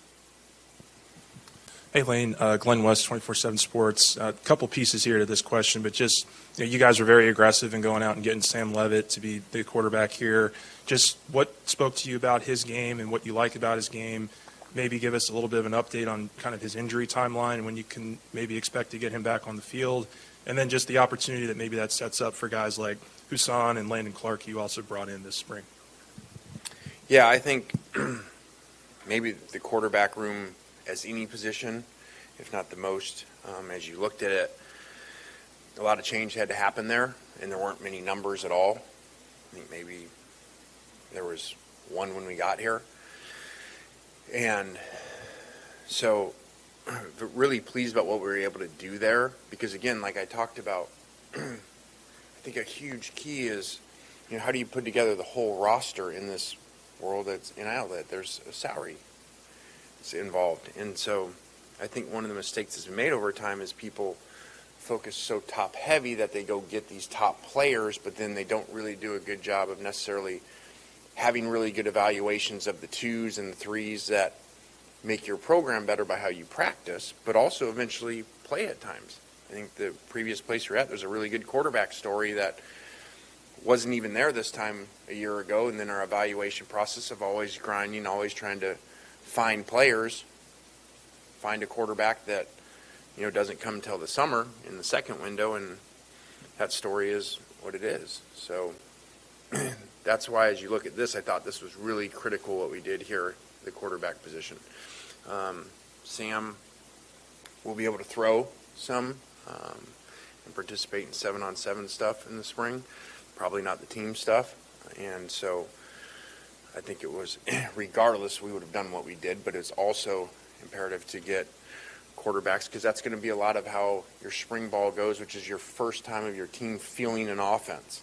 And our offense is very much pushed and driven by the quarterback because of the tempo piece of it. So the other two guys, very talented players, and I think that's really, maybe as anywhere, the thing I'm most proud of from our GM to our personnel to our coaches department, of being able to do that at the quarterback position, of three guys that I think are really talented, different styles of players.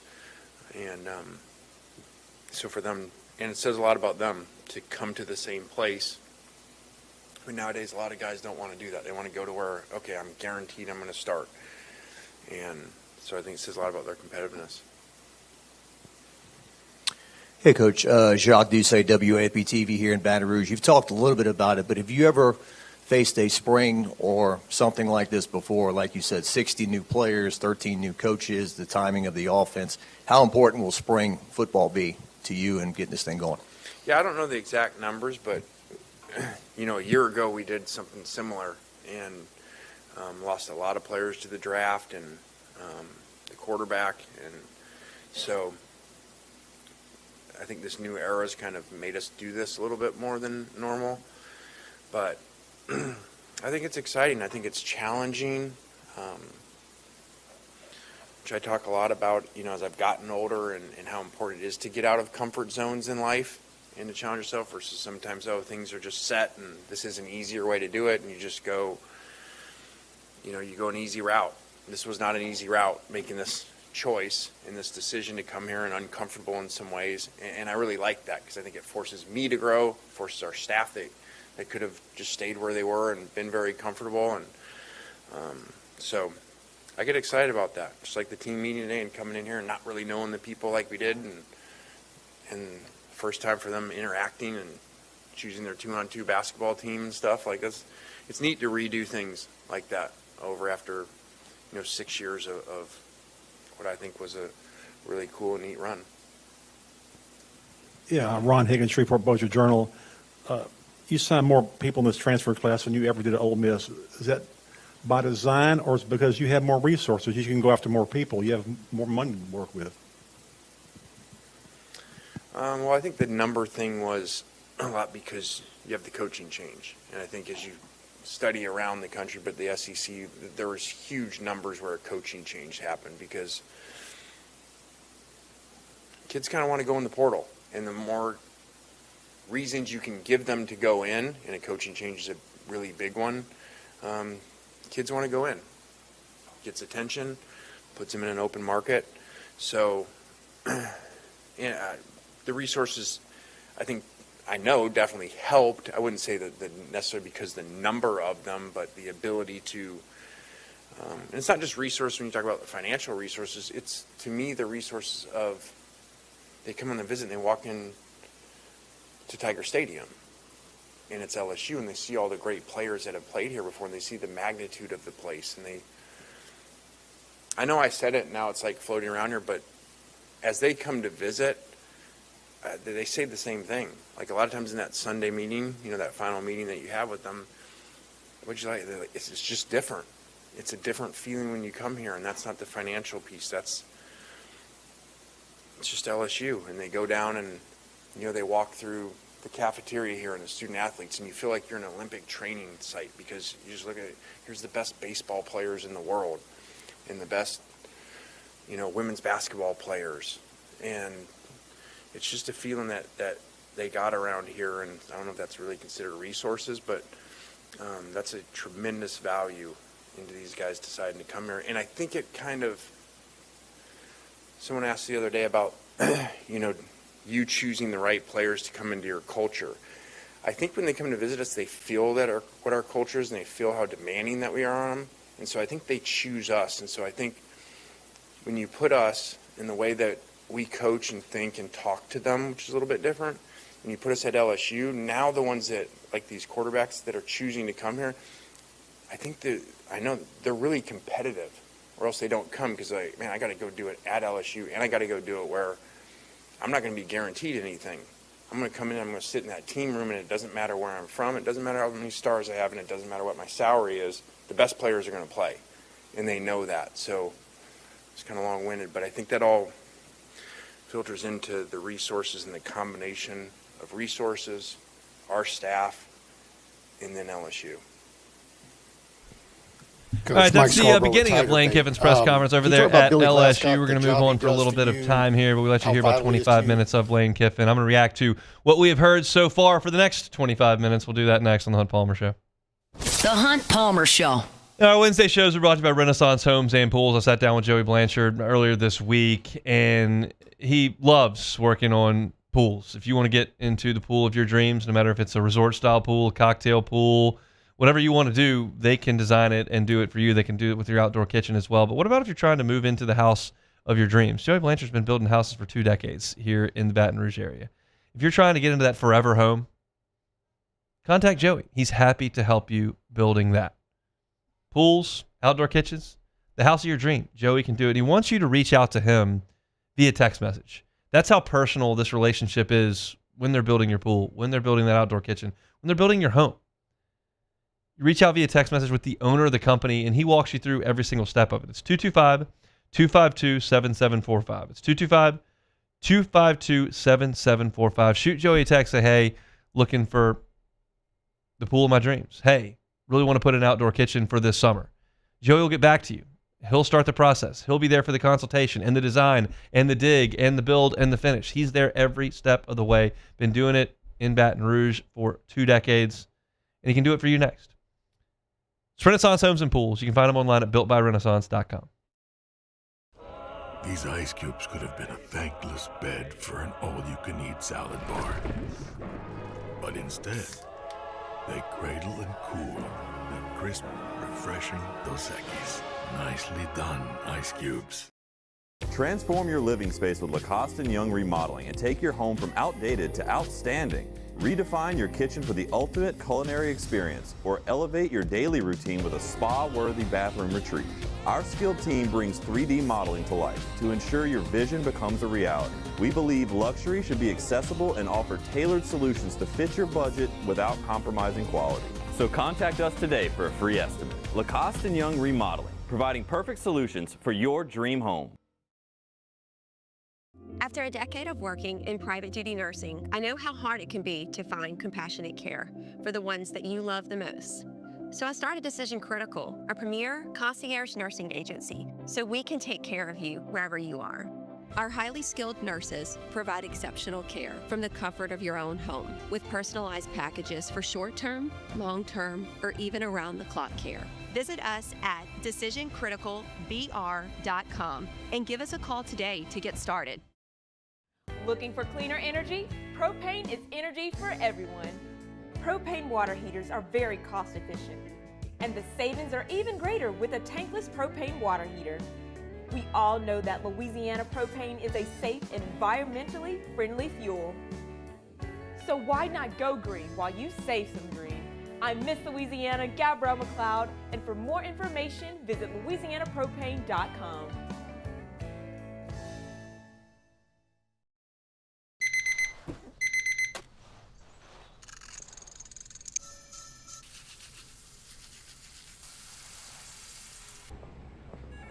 Sometimes you ignore the signs, even when they're right in front of you. Problem gambling isn't always easy to spot. Know the signs. Set your limit. Learn more about healthy gambling habits by visiting us online or text or call for free confidential help now.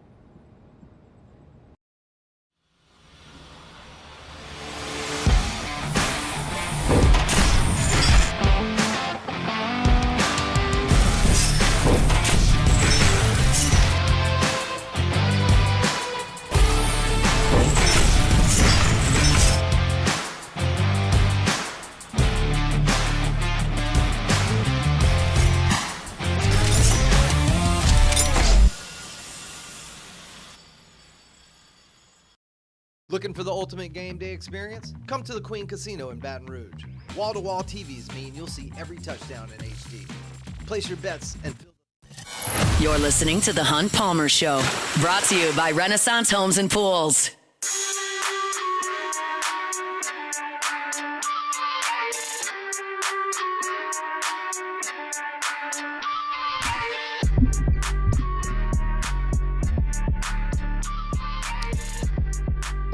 About 25 minutes of Lane Kiffin to start off hour number 2 here on a Wednesday edition of the Hunt Palmer Show, brought to you by Renaissance Homes and Pools. I'll react to a little bit of what we saw. We'll move for time pretty quickly here as we're excited to get you to San Francisco at 3 o'clock. I see Matt Moscona sat down with Marshall Faulk today, who's head coach over at Southern.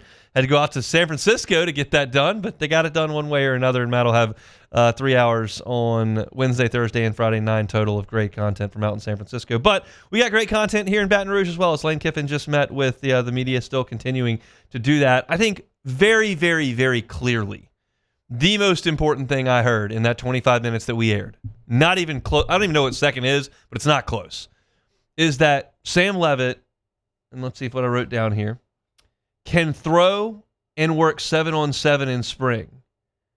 That's massive. Like, that is massive. I'm not an expert on Liz Frank surgery. I don't know how bad or not so bad this case was. I don't know how Sam feels today. I don't know how he's going to feel in early April.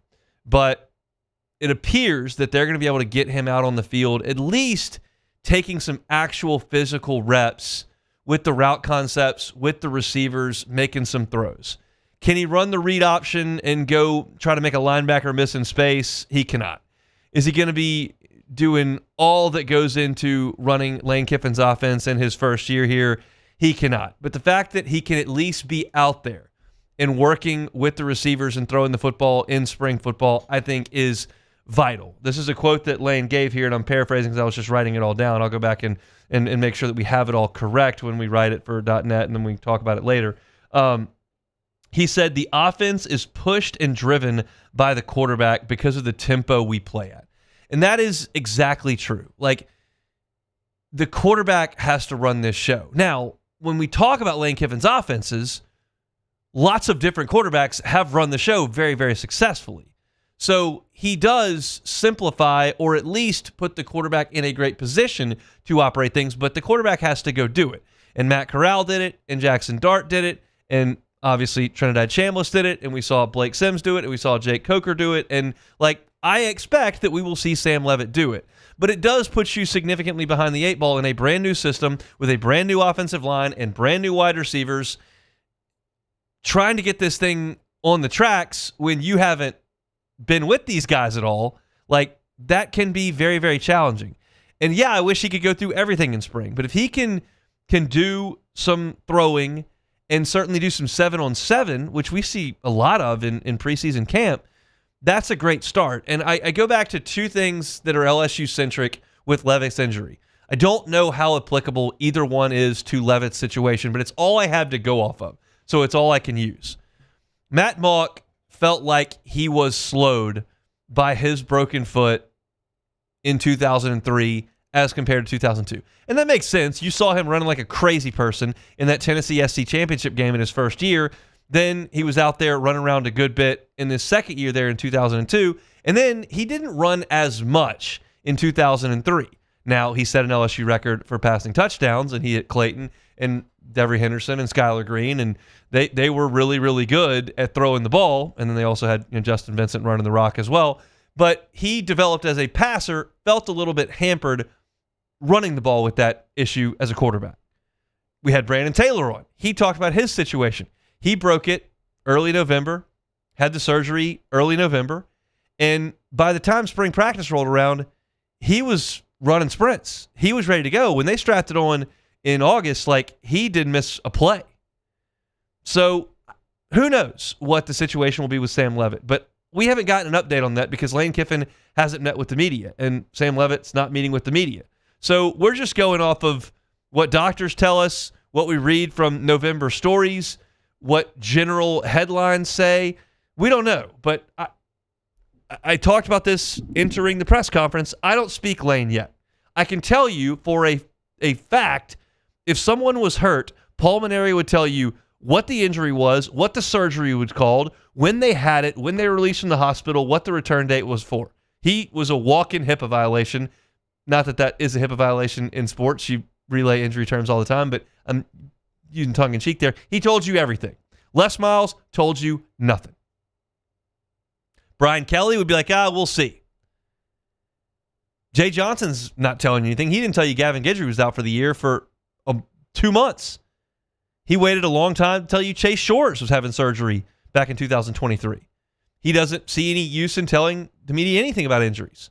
Matt McMahon has been talking about De'Don Thomas. He's like, I don't really know. So, there are different ways to handle things, and I don't know how Lane Kiffin handles injuries. I know what he's done on injury reports in the past, and he's made a joke out of them.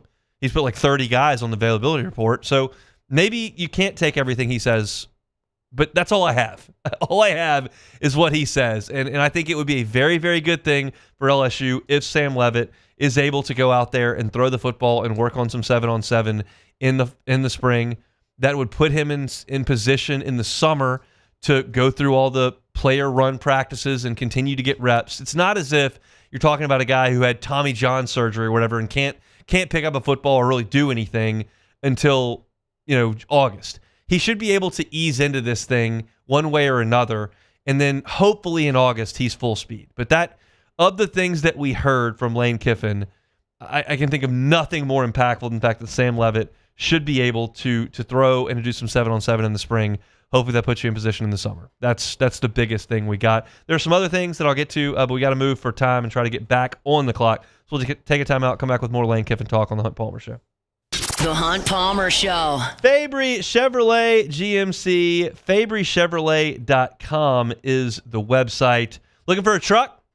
They got them, and they got great deals all February long. These deals run through March 2nd. Looking for a GMC Sierra?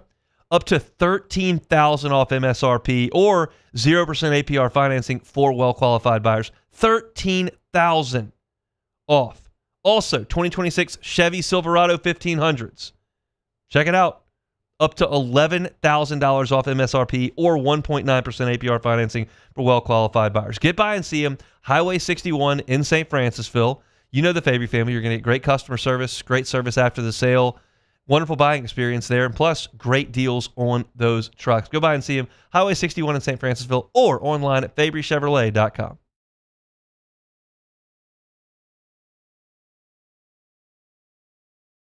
When it comes to choosing energy for your family and your home, make the smart choice with natural gas. You can count on efficient and affordable natural gas to keep you comfortable and reduce your environmental impact to help protect our planet. Together, we're fueling our energy future. Atmos Energy. Make Raising Cane's the first stop for your second line. Get extra saucy with a Cane's doubloon for just $1 that scores you extra cane sauce through April 3rd with any purchase. Let the good times roll this Mardi Gras with Raising Cane's. One love. Hi, I'm Mitchell Meredith with Locke Meredith, Sean Fagan & Associates. We take great pride in educating our clients about their rights. Whether you're injured at work or while you drive, call our office at 272-5555. Knowledge is power, and you should know your rights after an injury. Hi, I'm Sean Fagan of Locke Meredith, Sean Fagan & Associates. When insurance companies have been unfair, we've never been afraid to go to trial. Fighting hard to protect your rights, we never settle a case out of convenience. We only settle when it's right for you. Whether you hire us at all, give us a call. Most roofers just replace your shingles. At Pelican, we diagnose your roof, digging deep down to find the root cause of your roof symptoms. Now cough for me. Good. We don't ignore your roof's issues, we address them. Let's just take care of this right here. Helping your roof to become the best version of itself. Interesting that you would say that. How does that make you feel? So call Pelican Roofing for your free roof checkup today.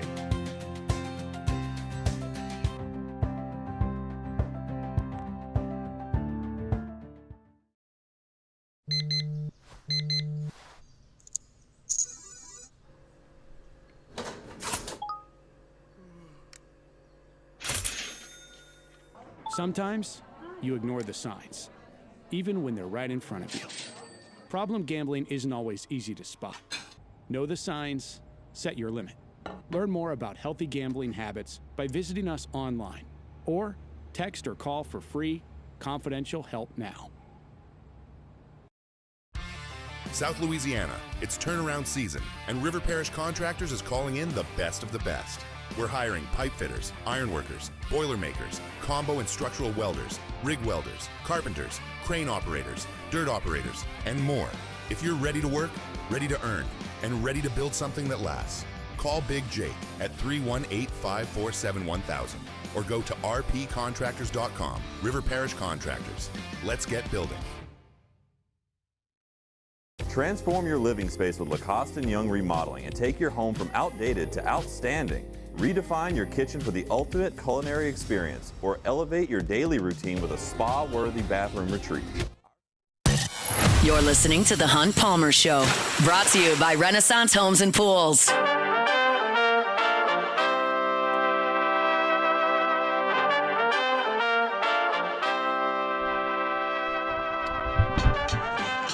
It is February. That means it's Heart Month. Our friends at Ochsner tell you it's a great time to focus on your overall health and your wellness. Not just a January thing. You can make it in February, too. Heart disease is the #1 cause of death for men and women, but oftentimes it's preventable. Stay active, exercise, try to eat a balanced diet with fruits, vegetables, whole grains. Attempt to manage that stress and try to get enough sleep. You can avoid smoking, limit your alcohol, and that can help you out in terms of your heart health. Your primary care provider is your partner in prevention. They can help monitor your blood pressure, your cholesterol, overall heart health, and get those regular checkups because they do matter. Early detection and guidance can keep you on track for a healthy heart. Small steps today lead to a stronger heart tomorrow. Go to Ochsner.org/BRprimary to schedule your primary appointment. You can find them online at Ochsner.org. A couple other things I heard Lane Kiffin say that were of note in his first meeting with the media since his introductory press conference. Talked about the offensive line, and Michael Cauble asked him, what makes you think this is going to be a good offensive line? LSU struggled with it. He brought in a bunch of new guys, and Lane's answer was, I thought, pretty candid. He said, look, this is all on paper. All what we've seen on tape.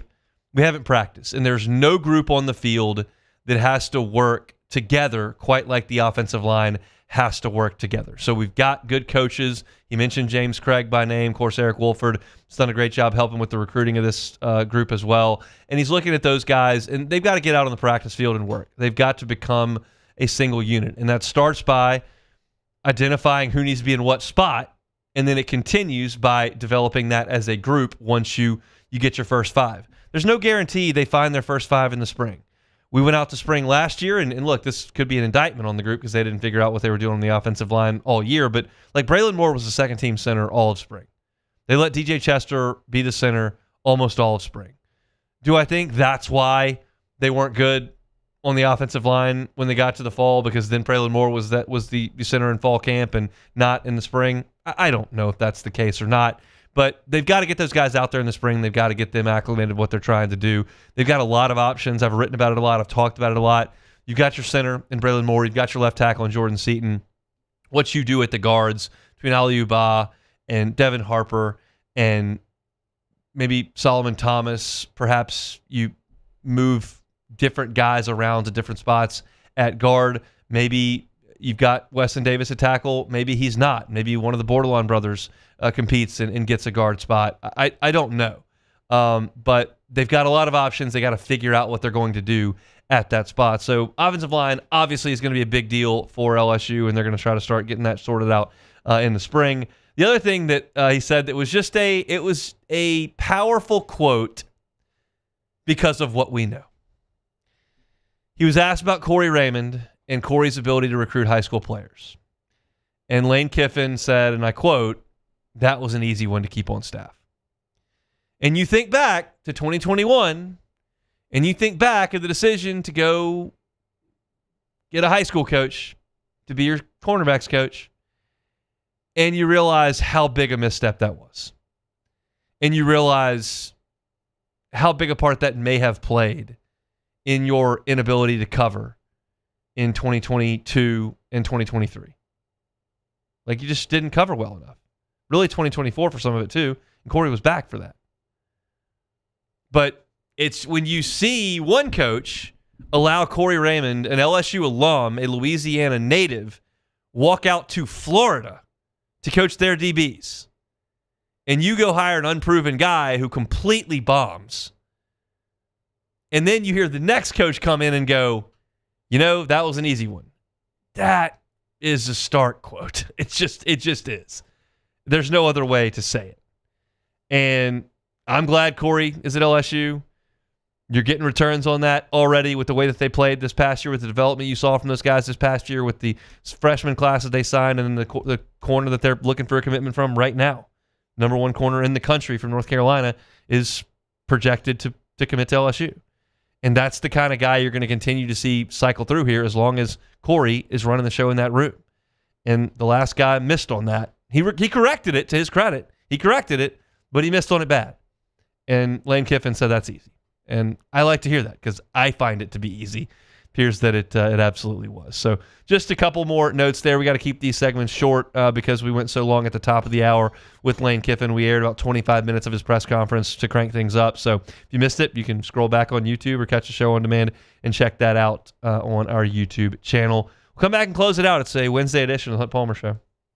The Hunt Palmer Show. Highland Insurance Group, HighlandIG.com. HighlandIG.com is that website. Property and casualty insurance has been all we've talked about really for the last 2 weeks because of the winter storm that rolled through, that opens your eyes to just how important property and casualty insurance can be, even though it's a bit of a nuisance. But the other part of what the Highland Insurance Group does do is group and employee benefits. If you are dreading the renewal for your company's group or employee benefits, you know that massive premium increase is coming that really hurts the bottom line.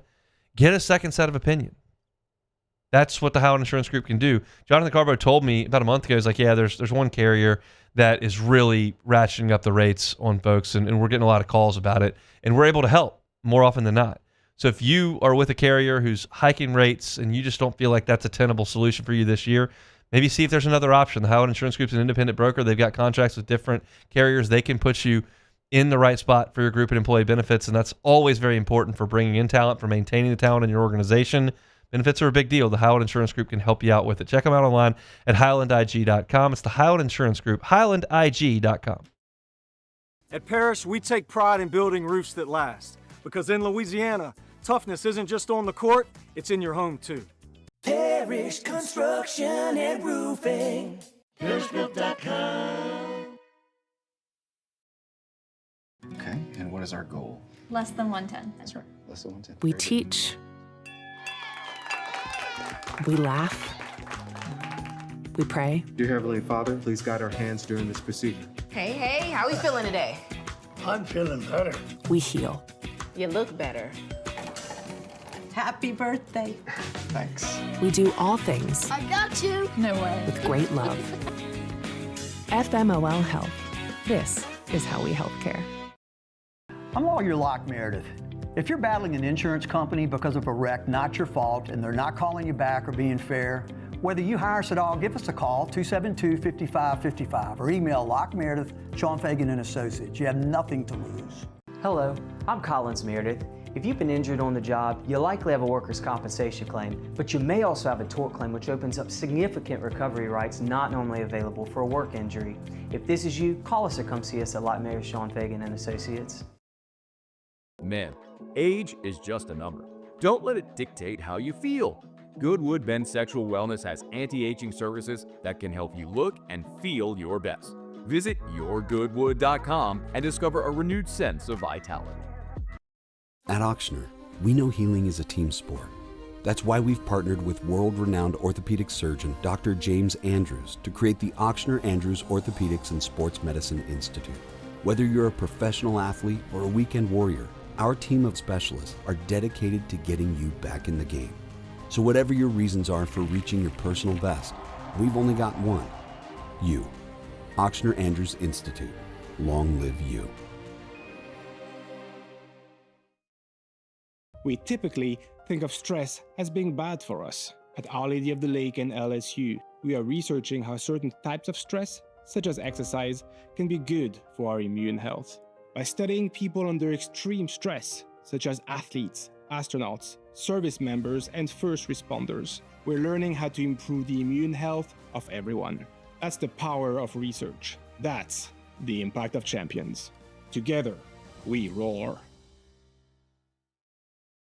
When it comes to choosing energy for your family and your home, make the smart choice with natural gas. You can count on efficient and affordable natural gas to keep you comfortable and reduce your environmental impact to help protect our planet. Together, we're fueling our energy future. Atmos Energy.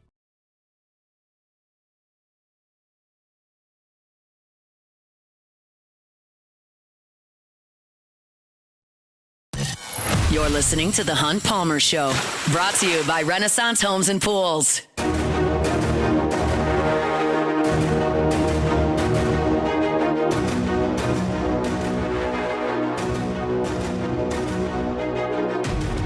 Failure happens to us all, but it's how champions evolve.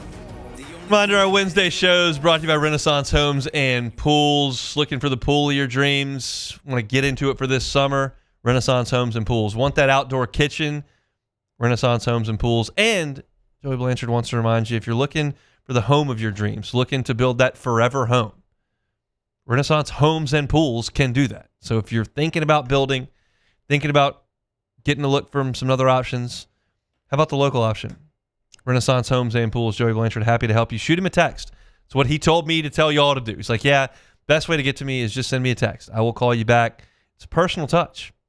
225-252-7745. 225-252-7745. Send Joey a text. Say, hey, I'd like to get into a pool. Hey, I'd like to think about an outdoor kitchen. Hey, we're thinking about building a home. He'd be happy to help you with all of that. They bring you our Wednesday shows each and every week. Take it or leave it. Take it or leave it. Take it or leave it. Today's hottest stories in sports, news, and sometimes even Hunt's life. The question is, will he take them or leave them? All right, we're going to kind of stay on the injury path as we spoke about that earlier. So during the ESPN coverage of the Pro Bowl on Tuesday night, was you watching that, Hunt? I did not. I saw some clips. Jamar's interception was absurd. Okay. So Jason Kelce confirmed that he tore his quad while squatting 635 pounds as a part of his dunking training as he was going to dunk at the Sixers game. So tearing your quad while squatting 600 pounds as a retired NFL player, take it or leave it. I'm going to leave that. Look, y'all know this. I lifted my last weight in 2006. Oh, that's a long time. I'm not looking forward to the next one. We'll see if there is a next one. I like to get my running done in the morning. Like do a little cardio, maybe a little jump roping. I'm not lifting weights, and I'm certainly not lifting 600-something pounds and ripping muscles off the bone. So, not a great idea. Terrible idea, actually. Sorry that happened, Jason, but you were kind of asking for it. Yeah, and especially because he was preparing to dunk at the Sixers game. So it wasn't even like he was doing it to get stronger or whatnot. So Tennessee quarterback Joey Aguilar has been granted a temporary restraining order in his lawsuit against the NCAA. Of course he has. Yeah, of course. In a Knoxville court, matter of fact, for an extra year of eligibility, enabling him to continue playing for the Volunteers next fall. So do the Volunteers have a top 3 quarterback in the SEC? Take it or leave it? Leave it. I think they realized they didn't have a quarterback, and so they're like, Joey, you got to come back. That makes moves. You talking about this Knoxville judge, Tuscaloosa judge, Mississippi judge. You know how judges get their jobs? I don't like being a lawyer. That's they all I get really know. elected. Okay, yeah. You think it's a good idea for a Knoxville judge to be like, oh, yeah, you can't play for Tennessee? Oh, no, come on, man. I think that's a pretty tough move. So the fact that all of these rulings are going through the courts where all the alums vote for the elected officials, it's just a circus. Yeah, so we can just go ahead and confirm that Trinidad's probably going to get that. Yeah, he's probably going to get that too. So after, I know we always talk about Anthony Davis trade because it's low hanging fruit and it's just there. This trade, I saw it. It broke my brain. No, but we're not even going to talk specifically about the trade. So he got traded to the Wizards today for everybody that doesn't know. But the main thing is that since he's not on the Mavericks anymore, Anthony Davis has played a grand total. You want to take a guess? A grand total of games he's played on the Mavericks? 31. A little bit lower than that. 27. 29. He has played a grand total of 29 games this year for the Mavericks. And to put that in perspective, Luka has scored 30 points 29 times alone this season. So, I mean, I know we keep saying we're going to leave it regardless, but Anthony Davis. We're leaving. But essentially what someone tweeted out was that the Mavericks traded Luka Doncic for basically 31-year-old Chris Middleton. Yeah. That's what they got. And a couple picks. Yeah. For Luka Doncic. Yeah. Sit. And that's not a good way to run the franchise. And we've seen Desmond Bane go for 4 first-round picks. We've seen Rudy Gobert go for 3 first-round picks. And Trey Young went for a first round. So it's like we've seen everybody else go for these that are not even on the level of Luka Doncic go for a lot better. And, we get Luka Doncic. I mean, I looked at the trade. There's like 15 guys in it. Yep. It's just absurd. The NBA's trades with the salaries that have to match up and the picks that don't matter, they just throw around like Halloween candy. It's just like, it's so confusing.